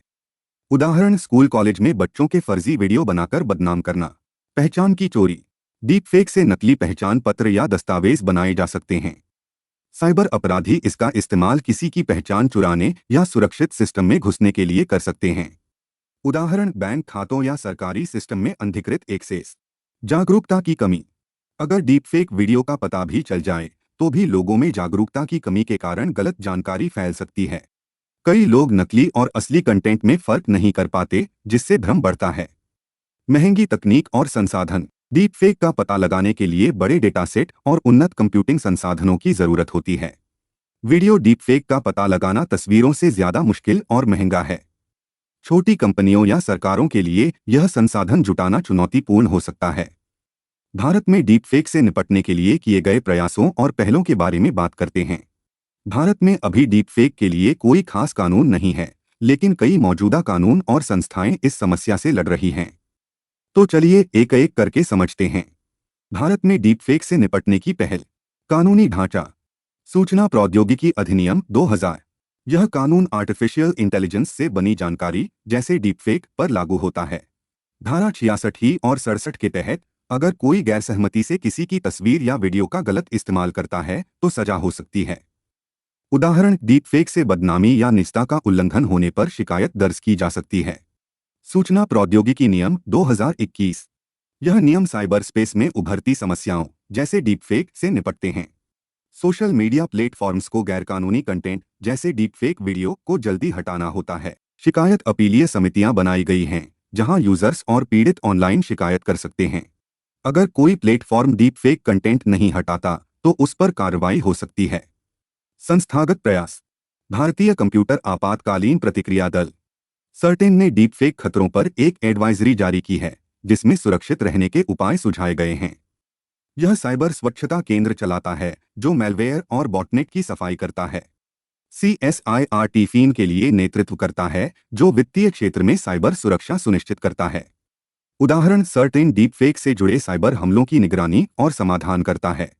भारतीय साइबर अपराध समन्वय केंद्र ICRC साइबर अपराधों से निपटने के लिए एक समन्वित और व्यापक दृष्टिकोण अपनाता है। यह डीप फेक से जुड़े अपराधों जैसे पहचान की चोरी या बदनामी पर काम करता है। ICRC राज्यों और केंद्र सरकार के बीच तालमेल बनाता है। राष्ट्रीय साइबर अपराध शिकायत पोर्टल, इस पोर्टल पर कोई भी साइबर अपराध जैसे डीप फेक से जुड़ी शिकायत दर्ज कर सकता है। इसके लिए एक टोल फ्री हेल्पलाइन नंबर 1930 शुरू किया गया है, जहां तुरंत मदद मिलती है। उदाहरण, अगर कोई आपके डीप फेक वीडियो से परेशान है तो इस पोर्टल पर शिकायत कर सकता है। अब हम डीप फेक की समस्याओं से निपटने के लिए आगे के रास्ते के बारे में बात करते हैं। डीप फेक एक गंभीर चुनौती है और इसे रोकने के लिए हमें कई स्तरों पर काम करना होगा। तो चलिए एक एक पॉइंट को समझते हैं। डीप फेक से निपटने के उपाय। बेहतर नियम कानून, हमें AI से होने वाले नुकसानों पर आधारित एक स्पष्ट और मजबूत कानूनी ढांचा बनाना होगा। अभी भारत में IT नियम 2021 नुकसान होने के बाद ही कार्रवाई करते हैं। पीड़ितों को खुद शिकायत दर्ज करनी पड़ती है, जो मुश्किल है। हमें प्रोएक्टिव एक्शन पर ध्यान देना चाहिए। उदाहरण, डीप फेक कंटेंट बनने से पहले ही उसे रोकने के लिए नियम बनाए जाएं। मजबूत संस्थाएं बनाना, डीप फेक से बचाव के लिए खास एजेंसियां बनानी होंगी जिनके पास स्पष्ट सुरक्षा मानक हों। यह एजेंसियां डीप फेक के दुरुपयोग को कम करने और लोगों की सुरक्षा सुनिश्चित करने में मदद करेंगी। उदाहरण, सर्टेन जैसी संस्थाओं को और शक्तिशाली करना ताकि वे डीप फेक की निगरानी कर सकें। तकनीकी उन्नति, डीप फेक का पता लगाने के लिए उन्नत एल्गोरिदम और तकनीकों का विकास करना होगा। यह तकनीकें वीडियो के संदर्भ, मेटाडेटा या छोटे छोटे विवरणों के आधार पर डीप फेक को पहचान सकती हैं। उदाहरण, मिट ने डिटेक्ट फेक्स वेबसाइट बनाई है जो लोगों को छोटी छोटी डिटेल्स देखकर डीप फेक पहचानने में मदद करती है। साइबर साक्षरता, लोगों में मीडिया साक्षरता और आलोचनात्मक सोच को बढ़ावा देना जरूरी है। हमें डिजिटल दुनिया में विश्वास बनाना होगा ताकि लोग नकली और असली कंटेंट में फर्क कर सकें। स्कूलों और समुदायों में साइबर जागरूकता कार्यक्रम चलाए जा सकते हैं। उदाहरण, बच्चों को सिखाना कि वीडियो देखने से पहले उसकी सच्चाई जांचें। सभी हितधारकों का सहयोग, डीप फेक से निपटने के लिए पुलिस, न्यायपालिका, टेक कंपनियां और जनता जैसे सभी हितधारकों को मिलकर काम करना होगा। स्पष्ट दिशा निर्देश और प्रभावी सजा के नियम बनाए जाएं, जिसमें सभी की राय शामिल हो। उदाहरण, टेक कंपनियों को डीप फेक कंटेंट हटाने के लिए तेजी से काम करने का नियम बनाना। इस मैगजीन का 8वां भाग कल्चर की वीडियो आप हमारे चैनल पर देख सकते हैं। इसका लिंक आपको हमारे डिस्क्रिप्शन बॉक्स में भी मिल जाएगा। जीन एडिटिंग, आगे हम एक बहुत ही महत्वपूर्ण और नई खबर पर बात करेंगे जो जीन एडिटिंग से जुड़ी है। एक अमेरिकी रिसर्च टीम ने हाल ही में एक ऐसी उपलब्धि हासिल की है जो चिकित्सा के क्षेत्र में क्रांति ला सकती है। तो चलिए इसे समझते हैं। हाल ही में 15 मई 2025 को अमेरिका के चिल्ड्रंस हॉस्पिटल ऑफ फिलाडेल्फिया और पेन मेडिसिन की एक रिसर्च टीम ने एक शिशु को एक जानलेवा और लाइलाज जेनेटिक बीमारी से बचाने के लिए पर्सनलाइज्ड जीन एडिटिंग थेरेपी सफलतापूर्वक दी। इस उपलब्धि को new England journal of medicine में प्रकाशित किया गया है। यह दुनिया का पहला ऐसा मामला है जहां इतने कम समय में एक शिशु के लिए खास तौर पर बनाई गई क्रिस्पर थेरेपी दी गई। खबर के बारे में और जानकारी। शिशु को कार्बमॉयल फॉस्फेट सिंथेटिस 1 CPS1 डिफिशियंसी नाम की जेनेटिक मेटाबॉलिक बीमारी थी। CPS1 डिफिशियंसी एक ऐसी स्थिति है जिसमें लिवर प्रोटीन के मेटाबॉलिज्म से बने अमोनिया को पूरी तरह तोड़ नहीं पाता। इससे शरीर में अमोनिया का स्तर बढ़ जाता है जो मस्तिष्क और लिवर को गंभीर नुकसान पहुंचा सकता है। इसका इलाज आमतौर पर कम प्रोटीन वाली डाइट और दवाओं से किया जाता है, लेकिन बच्चे के बड़े होने पर लिवर ट्रांसप्लांट की जरूरत पड़ती है। शोधकर्ताओं की टीम ने जीन एडिटिंग प्लेटफॉर्म क्रिस्पर का उपयोग करके एक थेरेपी को अनुकूलित किया जिससे बच्चे के यकृत कोशिकाओं में एक विशिष्ट जीन उत्परिवर्तन को ठीक किया जा सका जो विकार का कारण था। जीन एडिटिंग क्या है? जीन एडिटिंग एक ऐसी तकनीक है जिसके जरिए DNA के खास हिस्सों को बदला जा सकता है। इसमें 3 मुख्य स्टेप्स होते हैं: इंसर्शन, नया जीन डालना; डिलीशन, गलत जीन को हटाना; मॉडिफिकेशन, जीन में बदलाव करना। क्रिस्पर इस तकनीक का एक लोकप्रिय टूल है जो DNA को सटीक रूप से काटकर या ठीक करके बीमारियों का इलाज कर सकता है। इस मामले में रिसर्चर्स ने बेस एडिटिंग का इस्तेमाल किया जिसमें DNA की एक सिंगल बेस को ठीक किया जाता है। इसे लिपिड नैनो पार्टिकल्स के जरिए लिवर तक पहुंचाया गया। जीन एडिटिंग के प्रकारों के बारे में। सोमैटिक जीनोम एडिटिंग, यह ऐसी जीन एडिटिंग है जिसमें उन कोशिकाओं को बदला जाता है जो प्रजनन में हिस्सा नहीं लेती। इसका मतलब है कि किए गए बदलाव अगली पीढ़ी में नहीं जाते। किन कोशिकाओं पर काम होता है? गैर प्रजनन कोशिकाएं, जैसे त्वचा, लिवर, किडनी या मांसपेशियों की कोशिकाएं। इसका इस्तेमाल कैंसर, सिकल सेल एनीमिया या अन्य बीमारियों के इलाज में होता है। यह बदलाव सिर्फ उस व्यक्ति तक सीमित रहते हैं जिसका इलाज किया गया। जर्मलाइन जीनोम एडिटिंग, यह ऐसी जीन एडिटिंग है जिसमें प्रजनन कोशिकाओं या भ्रूण में बदलाव किए जाते हैं। इन बदलावों को अगली पीढ़ियों में पास किया जा सकता है। प्रजनन कोशिकाएं, जैसे जर्म सेल्स, भ्रूण या ऐसी कोशिकाएं जो गैमीट बनाती हैं। अगर किसी भ्रूण में जेनेटिक बीमारी को ठीक किया जाए तो न केवल वह बच्चा स्वस्थ होगा बल्कि उसके बच्चे भी उस बीमारी से मुक्त हो सकते हैं। इसका इस्तेमाल अभी ज्यादातर रिसर्च में हो रहा है, जैसे हंटिंगटन रोग या थैलेसीमिया जैसी बीमारियों पर। यह बदलाव स्थायी होते हैं और पीढ़ी दर पीढ़ी चल सकते हैं। लेकिन इसे लेकर नैतिक सवाल उठते हैं, जैसे कि क्या हमें अगली पीढ़ियों के डीएनए में बदलाव करना चाहिए। जीन एडिटिंग से जुड़ी चुनौतियों, खासकर नैतिक चिंताओं के बारे में बात करेंगे। जीन एडिटिंग एक शक्तिशाली तकनीक है, लेकिन इसके इस्तेमाल से कई सवाल उठते हैं। तो चलिए एक एक पॉइंट को समझते हैं। जीन एडिटिंग की चुनौतियां, नैतिक चिंताएं। भ्रूण अनुसंधान नैतिकता। कई लोग मानते हैं कि मानव भ्रूण एक जीवित इंसान का प्रतिनिधित्व करते हैं जिनकी रक्षा की जानी चाहिए। उनके धार्मिक या नैतिक विश्वासों के अनुसार भ्रूणों पर शोध करना, उनमें बदलाव करना, प्रयोग करना या उन्हें नष्ट करना नैतिक रूप से गलत है। जर्मलाइन जीन एडिटिंग में भ्रूणों के डीएनए को बदला जाता है, जो कई लोगों को स्वीकार्य नहीं। 2018 में चीन के वैज्ञानिक ही जियानकुई ने क्रिस्पर से 2 बच्चों के भ्रूणों में बदलाव किया, जिसकी दुनिया भर में आलोचना हुई। क्या भ्रूणों को सिर्फ शोध के लिए इस्तेमाल करना सही है? सूचित सहमति। जर्मलाइन जीन एडिटिंग में बदलाव अगली पीढ़ियों तक जाते हैं, लेकिन भ्रूण या भावी पीढ़ियां अपनी सहमति नहीं दे सकती। सवाल उठता है कि क्या बिना सहमति के उनके डीएनए में बदलाव करना नैतिक है? अगर माता पिता अपने भ्रूण में जेनेटिक बीमारी को ठीक करने के लिए जीन एडिटिंग चुनते हैं, तो क्या यह बच्चे के लिए सही है? बच्चा बड़ा होकर शायद यह बदलाव नहीं चाहता हो। बिना सहमति के डीएनए बदलना कितना उचित है, खासकर जब इसका असर कई पीढ़ियों पर पड़े? न्याय और समानता। जीन एडिटिंग एक महंगी तकनीक है और शुरुआत में यह शायद सिर्फ अमीर लोगों के लिए उपलब्ध होगी। इससे स्वास्थ्य असमानता बढ़ सकती है, क्योंकि गरीब लोग इसका फायदा नहीं उठा पाएंगे। अगर जीन एडिटिंग से कैंसर या दुर्लभ बीमारियों का इलाज संभव हो, तो क्या यह सिर्फ अमीरों तक सीमित रहेगा? इससे समाज में एक नया वर्ग विभाजन हो सकता है। क्या जीन एडिटिंग समाज को और असमान बना देगी? जीन एडिटिंग की सुरक्षा चिंताएं। सुरक्षा समस्याएं। Of target effects. Gene editing में सबसे बड़ी चिंता है कि गलत जगह पर डीएनए में बदलाव हो सकता है। उदाहरण, अगर क्रिस्पर गलत जीन को काट दे तो यह नई बीमारियां या जटिलताएं पैदा कर सकता है। जैसे अगर लिवर की जगह कोई दूसरा अंग प्रभावित हो जाए तो गंभीर स्वास्थ्य समस्याएं हो सकती हैं। मोजेसिज्म। कभी कभी जीन एडिटिंग सिर्फ कुछ कोशिकाओं में काम करती है, बाकी में नहीं। इससे शरीर में मिश्रित कोशिकाएं बनती हैं जो असमान इलाज का कारण बन सकती हैं। उदाहरण, CPS एक डिफिशियंसी के इलाज में अगर लिवर की सभी कोशिकाएं ठीक न हो तो बीमारी पूरी तरह ठीक नहीं होगी। क्या कहते हैं विशेषज्ञ? इन खतरों की वजह से वैज्ञानिक और नैतिक विशेषज्ञ कहते हैं कि जर्मलाइन जीन एडिटिंग को तब तक प्रजनन के लिए इस्तेमाल नहीं करना चाहिए जब तक यह पूरी तरह सुरक्षित साबित न हो जाए।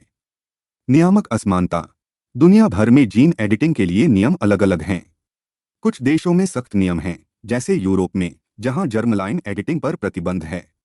लेकिन कुछ देशों में नियम ढीले हैं, जैसे चीन में। इस असमानता से विवादास्पद उपयोग हो सकते हैं, जैसे डिजाइनर बेबीज, ऐसे बच्चे जिनके जीन को रंग, बुद्धि या ऊंचाई के लिए बदला जाए। 2018 में चीन में वैज्ञानिक ही जियानकुई ने जर्मलाइन एडिटिंग से 2 बच्चों को प्रतिरोधी बनाने की कोशिश की, जिसकी दुनिया भर में निंदा हुई। ऐसे मामलों से डर है कि ढीले नियम वाले देशों में जीन एडिटिंग का गलत इस्तेमाल हो सकता है। जीन एडिटिंग का निष्कर्ष। जीन एडिटिंग तकनीकें जैसे क्रिस्पर, जेडेफेंस और टीएलियंस लाइलाज जेनेटिक बीमारियों के इलाज में क्रांति ला सकती हैं। इसके अलावा यह कृषि में बेहतर फसलें और पर्यावरणीय चुनौतियों में भी मदद कर सकती हैं। इस तकनीक का पूरा फायदा उठाने के लिए हमें नैतिक चिंताओं का ध्यान रखना होगा, ऑफ टारगेट इफेक्ट्स और मोजेसिज्म जैसे जोखिमों को कम करना। यह तकनीक सिर्फ अमीरों तक सीमित न रहे, बल्कि सभी के लिए सुलभ हो। खासकर जर्मलाइन एडिटिंग में, जहां बदलाव अगली पीढ़ियों तक जाते हैं, सहमति का सवाल महत्वपूर्ण है। नियामक असमानता वैश्विक स्तर पर एक समान नियम बनाना जरूरी है ताकि डिजाइनर बेबीज जैसे दुरुपयोग न हो। इसरोज 101 सेंट mission fails as PSLV rocket suffers malfunction. 18 मई 2025 को इसरो का 63वां PSLV मिशन PSLV-C61 जो EOS-09 सैटेलाइट को लेकर उड़ा, तीसरे चरण में तकनीकी खराबी के कारण असफल हो गया। इसरो के चेयरमैन वी नारायणन ने बताया कि तीसरे चरण के मोटर में चैम्बर प्रेशर अचानक कम हो गया, जिससे सैटेलाइट अपनी निर्धारित कक्षा में नहीं पहुंच सका। PSLV-C61 EOS-09 मिशन के बारे में। PSLV-C61 का लक्ष्य था EOS-09 को सनसिंक्रोनस पोलर ऑर्बिट में स्थापित करना। यह लॉन्च सतीश धवन अंतरिक्ष केंद्र, श्रीहरिकोटा के फर्स्ट लॉन्च पैड से हुआ। EOS-09 सैटेलाइट एक उन्नत अर्थ ऑब्जर्वेशन सैटेलाइट है, जिसमें बैंड सिंथेटिक अपर्चर रडार तकनीक है। इसका वजन 1696.24 किलोग्राम था और इसकी मिशन लाइफ 5 साल की थी। यह सैटेलाइट दिन रात और किसी भी मौसम में हाई रिजोल्यूशन तस्वीरें ले सकता था। इसका इस्तेमाल सीमा निगरानी, कृषि, आपदा प्रबंधन, शहरी नियोजन और राष्ट्रीय सुरक्षा जैसे क्षेत्रों में होता। पहले और दूसरे चरण ने ठीक काम किया, लेकिन तीसरे चरण में सॉलिड मोटर के प्रेशर में कमी आई। 203 सेकंड बाद रॉकेट बगल में झुका और मिशन पूरा नहीं हो सका। इसरो ने फ्लाइट टर्मिनेशन चार्जेस का इस्तेमाल कर रॉकेट को नष्ट कर दिया। रॉकेट और सैटेलाइट के मलबे हिंद महासागर में गिरे, जो गहराई के कारण रिकवर करना मुश्किल है। PSLV के बारे में। Polar satellite launch vehicle ISRO का तीसरी पीढ़ी का लॉन्च व्हीकल है। यह 4 चरणों वाला रॉकेट है, जिसमें लिक्विड स्टेज का इस्तेमाल होता है। यह भारत का पहला ऐसा लॉन्च व्हीकल है। इसने अक्टूबर 1994 में पहली सफल उड़ान भरी और इसे इसरो का वर्कहॉर्स, काम का घोड़ा, कहा जाता है। PSLV लो अर्थ ऑर्बिट, जियोसिंक्रोनस और जियोस्टेशनरी ऑर्बिट में सैटेलाइट लॉन्च कर सकता है। इसने IRNS, नाविक, चंद्रयान 1, 2008 और मंगल ऑर्बिटर 2013 जैसे बड़े मिशन लॉन्च किए। World health assembly adopted world's first pandemic agreement. 20 मई 2025 को 78वीं विश्व स्वास्थ्य सभा ने सर्वसम्मति से दुनिया का पहला पैंडेमिक अग्रीमेंट अपनाया। यह WHO संविधान के आर्टिकल 19 के तहत दूसरा अंतर्राष्ट्रीय कानूनी समझौता है। पहला था WHO framework convention on tobacco control. यह समझौता कोविड-19 जैसी महामारियों से सबक लेकर भविष्य में बेहतर तैयारी और जवाब देने के लिए बनाया गया है। WHO संविधान का आर्टिकल 19 विश्व स्वास्थ्य सभा को 2/3 वोट से ऐसे समझौते बनाने का अधिकार देता है जो WHO के दायरे में आते हों। WHA में WHO के 194 सदस्य देश शामिल होते हैं और यह WHO का सर्वोच्च निर्णय लेने वाला निकाय है। इस समझौते को 124 देशों ने समर्थन दिया, 11 ने मतदान नहीं किया और कोई विरोध नहीं था। पैंडेमिक अग्रीमेंट की मुख्य बातें। महामारी रोकथाम और निगरानी को मजबूत करना। यह समझौता अंतर्राष्ट्रीय स्वास्थ्य विनियम 2005 के आधार पर काम करता है। IHR का उद्देश्य बीमारियों के अंतर्राष्ट्रीय प्रसार को रोकना, नियंत्रित करना और सार्वजनिक स्वास्थ्य जवाब देना। इसमें वन हेल्थ अप्रोच शामिल है, जो इंसान, जानवर और पर्यावरण के स्वास्थ्य को जोड़कर महामारी को रोकने पर ध्यान देता है। उदाहरण, बेहतर निगरानी से भविष्य में वायरस का जल्दी पता लगाया जा सकता है। ग्लोबल सप्लाई चेन और लॉजिस्टिक्स नेटवर्क। इसका लक्ष्य है सार्वजनिक स्वास्थ्य आपातकाल जैसे महामारी के दौरान सभी देशों को वैक्सीन, दवाएं और डायग्नोस्टिक्स जैसी स्वास्थ्य सामग्री तक समान समय पर और किफायती पहुंच देना। GSCL बाधाओं को हटाने और जरूरतमंद देशों की मदद करेगा। उदाहरण, कोविड-19 में कई देशों को वैक्सीन समय पर नहीं मिली, GSCL इसे बेहतर बनाएगा। टिकाऊ वित्त पोषण। महामारी की रोकथाम, तैयारी और जवाब के लिए कोऑर्डिनेटिंग फाइनेंशियल मैकेनिज्म बनाया जाएगा। यह IHR के कार्यान्वयन के लिए फंड देगा ताकि देश अपनी स्वास्थ्य व्यवस्था को मजबूत कर सकें। उदाहरण, गरीब देशों को वित्तीय मदद से बेहतर लैब और अस्पताल बनाए जा सकते हैं। पैथोजन एक्सेस और बेनिफिट शेयरिंग सिस्टम। एक अंतर सरकारी कार्य समूह पैब्स को ड्राफ्ट और नेगोशिएट करने की प्रक्रिया शुरू करेगा। पैब्स का उद्देश्य महामारी पैदा करने वाले पैथोजन्स की सामग्री और सीक्वेंस जानकारी को तेजी से और समय पर साझा करना। फार्मास्यूटिकल कंपनियां जो पैब्स में हिस्सा लेंगी, WHO को अपनी 20% वैक्सीन, दवाएं और डायग्नोस्टिक्स की रियल टाइम प्रोडक्शन तक पहुंच देंगी। इस सिस्टम का ड्राफ्ट अगले साल 2026 की WHA में पेश किया जाएगा। उदाहरण, अगर कोई नया वायरस फैलता है तो पैब्स के जरिए उसकी जानकारी और वैक्सीन जल्दी साझा हो सकेगी। लागू होना। पैब्स के अपनाए जाने के बाद यह समझौता हस्ताक्षर और अनुसमर्थन के लिए खुला होगा। 60 देशों के अनुसमर्थन के बाद यह समझौता लागू हो जाएगा। प्रत्येक देश की संसद इसे मंजूरी देगी, जैसे भारत में लोकसभा। यह सुनिश्चित करेगा कि समझौता कानूनी रूप से बाध्यकारी हो। The first state of the world's animal health report. 15 मई 2025 को विश्व पशु स्वास्थ्य संगठन ने अपनी पहली ग्लोबल एनिमल हेल्थ रिपोर्ट जारी की। यह रिपोर्ट पशु रोगों, उनके फैलने के कारणों और उनके प्रभाव को समझने में मदद करती है। इसका उद्देश्य एक सुरक्षित, स्वस्थ और टिकाऊ दुनिया बनाना है। विश्व पशु स्वास्थ्य संगठन की स्थापना 1924 में ऑफिस इंटरनेशनल डेस एपिजूटीज के रूप में हुई थी, जिसे 2003 में वो नाम दिया गया। इसका मुख्यालय पेरिस, फ्रांस में है। इसका उद्देश्य पशु रोगों की जानकारी को पारदर्शी रूप से साझा करना, वैश्विक स्तर पर पशु स्वास्थ्य में सुधार करना, खाद्य सुरक्षा, सार्वजनिक स्वास्थ्य और जैव विविधता को बढ़ावा देना। रिपोर्ट की मुख्य बातें। बदलते रोग पैटर्न। संक्रामक पशु रोग नए भौगोलिक क्षेत्रों में फैल रहे हैं। लगभग 47% रोगों में जूनोटिक पोटेंशियल है, यानी यह पशुओं से इंसानों में फैल सकते हैं। पेस्टे डेस पेटिट्स रुमिनेंट्स, जो भेड़क्रियों को प्रभावित करता है, पहले विकासशील देशों तक सीमित था, लेकिन अब यूरोप में फिर से उभरा है। रोगों की बढ़ती तीव्रता। रोग जैसे अफ्रीकी swine fever, avian influenza, bird flu और फुट एंड माउथ डिजीज की आवृत्ति और तीव्रता बढ़ रही है। प्रभाव। यह रोग कृषि खाद्य प्रणालियों को बाधित करते हैं, खाद्य सुरक्षा, सार्वजनिक स्वास्थ्य और जैव विविधता को खतरा पैदा करते हैं। उदाहरण, बर्ड फ्लू ने हाल ही में कई देशों में पोल्ट्री उद्योग को नुकसान पहुंचाया। रोग फैलने के कारण। बदलता मौसम और तापमान रोगों और उनके वाहकों, जैसे मच्छर, को नए क्षेत्रों में ले जा रहा है। पशुओं और उनके उत्पादों का अंतर्राष्ट्रीय व्यापार रोगों को तेजी से फैलाता है। एंटीमाइक्रोबियल रेजिस्टेंस, AMR यानी बैक्टीरिया का दवाओं के प्रति प्रतिरोधी होना, एक बड़ा खतरा है। प्रोजेक्शन 2050 तक AMR से पशुधन हानि इतनी होगी कि 2 अरब लोगों की खाद्य सुरक्षा खतरे में पड़ सकती है। इससे वैश्विक अर्थव्यवस्था को 100 ट्रिलियन अमेरिकी डॉलर का नुकसान हो सकता है। उदाहरण, पशुओं में एंटीबायोटिक्स का ज्यादा इस्तेमाल AMR को बढ़ा रहा है। सुझाव। सुरक्षित और प्रभावी वैक्सीन की समान पहुंच सुनिश्चित करना। बेहतर स्वच्छता और बायोसिक्योरिटी उपाय अपनाना।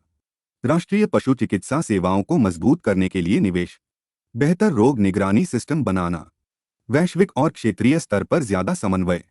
वो और देशों के बीच डेटा साझा करना। ट्रैकोमा। WHO ने भारत को ट्रैकोमा उन्मूलन का प्रमाण पत्र दिया। भारत दक्षिण पूर्व एशिया क्षेत्र का तीसरा देश बना जिसने इस बीमारी को खत्म किया, नेपाल और म्यांमार के बाद। यह भारत के लिए एक बड़ी जीत है, क्योंकि ट्रैकोमा अंधेपन का प्रमुख कारण था। ट्रैकोमा क्या है? ट्रैकोमा एक आंखों की बीमारी है जो क्लैमाइडिया ट्रैकोमैटिस नामक बैक्टीरिया से होती है। WHO इसे उपेक्षित उष्णकटिबंधीय रोग की श्रेणी में रखता है। यह बीमारी बार बार होने पर अंधापन पैदा कर सकती है। इससे पलकें अंदर की ओर मुड़ जाती हैं, जिससे कॉर्निया खराब हो जाता है। व्यक्तिगत संपर्क, जैसे गंदे हाथों या कपड़ों से, मक्खियां जो बैक्टीरिया को एक व्यक्ति से दूसरे तक ले जाती हैं। भारत का प्रयास। भारत ने 1976 में राष्ट्रीय अंधापन और दृष्टि हानि नियंत्रण कार्यक्रम के तहत ट्रैकोमा नियंत्रण शुरू किया। अगर आपको वीडियो पसंद आई तो आप इस वीडियो को अपने IAS की तैयारी कर रहे दोस्तों के साथ शेयर कर सकते हैं। Liquid carbon. 17 मई 2025 को वैज्ञानिकों ने इन सीटू एक्सरे डिफ्रैक्शन तकनीक का उपयोग करके लिक्विड कार्बन की संरचना का पहली बार अध्ययन किया। यह खोज नेचर जर्नल में प्रकाशित हुई है। इस अध्ययन से हमें कार्बन के तरल रूप के बारे में नई जानकारी मिली जो पहले लगभग अज्ञात था। लिक्विड कार्बन क्या है? लिक्विड कार्बन कार्बन का वह रूप है जिसमें यह तरल अवस्था में होता है। सामान्य दबाव में कार्बन पिघलता नहीं बल्कि सीधे गैस में बदल जाता है। इसे तरल बनाने के लिए 4500 डिग्री सेल्सियस का तापमान और बेहद उच्च दबाव चाहिए, जैसे कि ग्रहों के अंदर पाया जाता है। इतने चरम हालात में कोई भी कंटेनर टिक नहीं सकता, इसलिए लैब में इसका अध्ययन करना पहले असंभव था। लिक्विड कार्बन ग्रहों जैसे नेपच्यून या यूरेनस के अंदर या पृथ्वी की मेंटल में गहरे दबाव और तापमान में मौजूद हो सकता है। वैज्ञानिकों ने डायमंड एनविल सेल और लेजर हीटिंग का उपयोग किया। DAC 2 हीरों के बीच सामग्री को दबाकर उच्च दबाव बनाता है। लेजर से कार्बन को 4500 डिग्री सेल्सियस तक गर्म किया गया। इन सीटू एक्सरे डिफ्रैक्शन, इस तकनीक में एक्सरे किरणों को तरल कार्बन पर डाला गया और उनके बिखरने के पैटर्न से इसकी आणविक संरचना का पता लगाया गया। यह पहली बार था जब लिक्विड कार्बन की संरचना को रियल टाइम में देखा गया। लिक्विड कार्बन में टेट्राहेड्रल और ग्रेफाइट जैसी संरचनाएं मिली, जो दर्शाती हैं कि यह ठोस कार्बन जैसे हीरा या ग्रेफाइट से अलग व्यवहार करता है। यह अध्ययन हमें ग्रहों की आंतरिक संरचना और उनके गठन को बेहतर समझने में मदद करेगा। जैसे नेपच्यून जैसे ग्रहों में लिक्विड कार्बन की मौजूदगी उनके चुंबकीय क्षेत्र को प्रभावित कर सकती है। लिक्विड कार्बन न्यूक्लियर फ्यूजन जैसी भविष्य की तकनीकों में महत्वपूर्ण हो सकता है। फ्यूजन ऊर्जा साफ और असीमित ऊर्जा का स्रोत है और लिक्विड कार्बन इसके रिएक्टर्स में इस्तेमाल हो सकता है। हाल ही में हमारी उपराष्ट्रपति ने गोवा में सुश्रुत और चरक की मूर्तियों का अनावरण किया और बताया कि हमें क्यों उनके जीवन और योगदान से प्रेरणा लेनी चाहिए। सबसे पहले सुश्रुत के बारे में जानते हैं। वे लगभग 600 ईसा पूर्व काशी में शहर रहते थे, जिसे आज हम बनारस के नाम से जानते हैं। वे धन्वंतरी गुरुकुल में दिवोदास के शिष्य थे। सुश्रुत के महत्वपूर्ण योगदान: उन्होंने सुश्रुता संहिता लिखी, जो आयुर्वेद की 3 महान किताबों में से एक है। इसमें 2 भाग हैं, पूर्वार्ध जिसमें 5 खंड हैं और उत्तरतंत्र जो बाद में जोड़ा गया। अन्य 2 किताबें हैं, चरक संहिता और अष्टांग हृदय। उन्हें शल्य चिकित्सा का जनक कहा जाता है। सुश्रुता संहिता में 8 प्रकार की शल्य प्रक्रियाओं का जिक्र है: छेदन, लेखन, वेधन, ऐष्णा, आहरण, विस्रावण और सीवन। वे मानव शरीर रचना के पहले अध्येताओं में से एक थे और उन्होंने मृत शरीर का उपयोग करके शरीर रचना का विस्तार से अध्ययन किया। उन्हें प्लास्टिक सर्जरी का जनक भी कहा जाता है। उन्होंने गाल की त्वचा से नाक पुनर्निर्माण, कटे हुए होंठ और कान की मरम्मत और त्वचा ग्राफ्टिंग जैसी तकनीकों का उपयोग किया। उन्होंने बनारस विश्वविद्यालय में चिकित्सा शिक्षक के रूप में चिकित्सा नैतिकता का मूल कोड भी स्थापित किया। चरक के बारे में: चरक 2वीं शताब्दी ईसा पूर्व से 2वीं शताब्दी ईस्वी के बीच उत्तर पश्चिम भारत में रहे। वे कुषाण साम्राज्य के शाही चिकित्सक थे और उन्हें भारतीय चिकित्सा का जनक कहा जाता है। चरक के महत्वपूर्ण योगदान: उन्होंने चरक संहिता लिखी, जो अग्निवेश तंत्र पर आधारित है। यह 8 भागों में बंटी है, जिन्हें अष्टांग स्थान कहा जाता है। यह आयुर्वेद का एक मूलभूत ग्रंथ है, जिसमें औषधीय पौधों और उनके चिकित्सीय गुणों का वर्णन है। चरक की त्रिदोष सिद्धांत बहुत महत्वपूर्ण है। इसके अनुसार शरीर के कार्यों के लिए 3 दोष जिम्मेदार हैं: वात, गति, पित्त, परिवर्तन और कफ, स्थिरता और चिकनाहट। इन दोषों के असंतुलन से बीमारी होती है। चरक संहिता में कई आयुर्वेदिक दवाओं का जिक्र है, जैसे अश्वगंधा, तुलसी, त्रिफला, जो आज भी आधुनिक चिकित्सा में उपयोग होती हैं। चरक ने योग को स्वास्थ्य और आत्मा के लिए उपयोगी माना और इसका विस्तार से वर्णन किया। आगे हम राजस्थान के एक खास मंदिर, करणी माता मंदिर के बारे में बात करेंगे, जहां हाल ही में हमारे प्रधानमंत्री ने भी दौरा किया। सबसे पहले, ये मंदिर राजस्थान के बीकानेर जिले में स्थित है। ये मंदिर करणी माता को समर्पित है, जिन्हें मां दुर्गा का अवतार माना जाता है। इस मंदिर को राव जैतसी ने बनवाया था, ताकि बीकानेर के राजा की मुगल राजा कुमरान पर जीत को याद किया जाए। ये मंदिर शक्ता संप्रदाय से जुड़ा हुआ है, जो मां दुर्गा की पूजा का एक विशेष तरीका है। अब इस मंदिर की सबसे अनोखी बात बताता हूँ। यहाँ हजारों चूहे स्वतंत्र रूप से घूमते हैं और यही इस मंदिर को दुनिया में अनोखा बनाता है। खास बात यह है कि इतने सारे चूहों के बावजूद यहाँ कभी प्लेग की बीमारी नहीं हुई। अगर आपको वीडियो पसंद आ रही है तो अभी इसको लाइक करें। हाल ही में राष्ट्रपति ने सशस्त्र बलों, केंद्रीय सशस्त्र पुलिस बलों और राज्य केंद्र शासित प्रदेश पुलिस के कर्मियों को कीर्ति चक्र और शौर्य चक्र प्रदान किए। सबसे पहले, वीरता पुरस्कार 2 प्रकार के होते हैं: युद्धकाल और शांतिकाल पुरस्कार। युद्धकाल पुरस्कारों में परम वीर चक्र, महावीर चक्र और वीर चक्र शामिल हैं, जिन्हें 1950 में शुरू किया गया था। शांतिकाल पुरस्कार 1952 में शुरू हुए थे, जिन्हें पहले अशोक चक्र क्लास और क्लास कहा जाता था। 1967 में इनका नाम बदलकर अशोक चक्र, कीर्ति चक्र और शौर्य चक्र कर दिया गया। ये पुरस्कार साल में 2 बार घोषित किए जाते हैं, गणतंत्र दिवस और स्वतंत्रता दिवस पर। इन पुरस्कारों का क्रम इस प्रकार है: परम वीर चक्र, अशोक चक्र, महावीर चक्र, कीर्ति चक्र, वीर चक्र और शौर्य चक्र। खास बात यह है कि ये पुरस्कार मरणोपरांत भी दिए जा सकते हैं।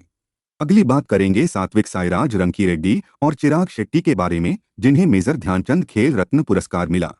ये बैडमिंटन जोड़ी 2023 में बैडमिंटन वर्ल्ड फेडरेशन रैंकिंग में नंबर 1 पर पहुंची और हांगझो में एशियन गेम्स में स्वर्ण पदक जीता। अब बात करते हैं मेजर ध्यानचंद खेल रत्न पुरस्कार की। ये पुरस्कार युवा मामले और खेल मंत्रालय द्वारा दिया जाता है। इसे 1991 से 92 में राजीव गांधी खेल रत्न के नाम से शुरू किया गया था और 2021 में इसका नाम मेजर ध्यानचंद खेल रत्न पुरस्कार कर दिया गया। ये भारत का सबसे बड़ा खेल सम्मान माना जाता है। इसका उद्देश्य पिछले 4 सालों में किसी खिलाड़ी के सबसे शानदार प्रदर्शन को सम्मानित करना है। इसके लिए केवल अंतर्राष्ट्रीय स्तर पर मान्यता प्राप्त इवेंट्स में प्रदर्शन को ही ध्यान में रखा जाता है। पुरस्कार में 25 लाख रुपए की नकद राशि, एक मेडल और सम्मान पत्र दिया जाता है। आगे बात करते हैं कि 2024 के लिए न्यूयॉर्क टाइम्स और न्यूयॉर्कर को पुलित्जर पुरस्कारों मिला है। न्यूयॉर्क टाइम्स ने पत्रकारिता में 4 पुलित्जर पुरस्कार जीते और न्यूयॉर्कर ने 3। अब पुलित्जर पुरस्कार के बारे में जानते हैं। ये पुरस्कार हर साल न्यूयॉर्क शहर की कोलंबिया यूनिवर्सिटी द्वारा दिए जाते हैं। इसे जोसेफ पुलित्जर ने शुरू किया, जो एक हंगेरियन अमेरिकी पत्रकार और अखबार प्रकाशक थे। उन्होंने 1911 में अपनी मृत्यु के बाद कोलंबिया यूनिवर्सिटी को इसके लिए धन दिया। ये पुरस्कार पत्रकारिता, साहित्य और संगीत में उत्कृष्ट उपलब्धियों के लिए दिए जाते हैं। पहला पुलित्जर पुरस्कार 1917 में दिया गया था। आगे हम विश्व माप विज्ञान दिवस 2025 के बारे में बात करेंगे, जिसे उपभोक्ता मामले विभाग ने मीटर सन्नति की 150वीं वर्षगांठ पर मनाया। सबसे पहले मीटर सन्नति के बारे में जानते हैं। ये सन्नति 20 मई 1875 को हस्ताक्षर किए गए थे और 1921 में इसमें संशोधन किया गया। इसका उद्देश्य मीट्रिक प्रणाली को अंतर्राष्ट्रीय स्तर पर एक समान और बेहतर बनाना है। इसके तहत एक अंतर्राष्ट्रीय संगठन बनाया गया, जिसे अंतर्राष्ट्रीय बाट और माप ब्यूरो यानी बिप्म कहा जाता है, जो विश्वव्यापी मापन प्रणाली को विकसित और बनाए रखता है। इसका महत्व है कि ये माप विज्ञान में अंतर्राष्ट्रीय सहयोग को बढ़ावा देता है और अनुसंधान, व्यापार आदि के लिए मापों की वैश्विक एकरूपता सुनिश्चित करता है। इसके 64 सदस्य देश और 37 सहयोगी देश हैं, जिसमें भारत भी शामिल है। आप इस वीडियो के डिस्क्रिप्शन बॉक्स या फिर इस एंड स्क्रीन से इसी मैगजीन के और पार्ट्स को भी देख सकते हैं। अगर आपको यह वीडियो पसंद आई तो इस वीडियो को लाइक, शेयर और चैनल सब्सक्राइब करना ना भूले।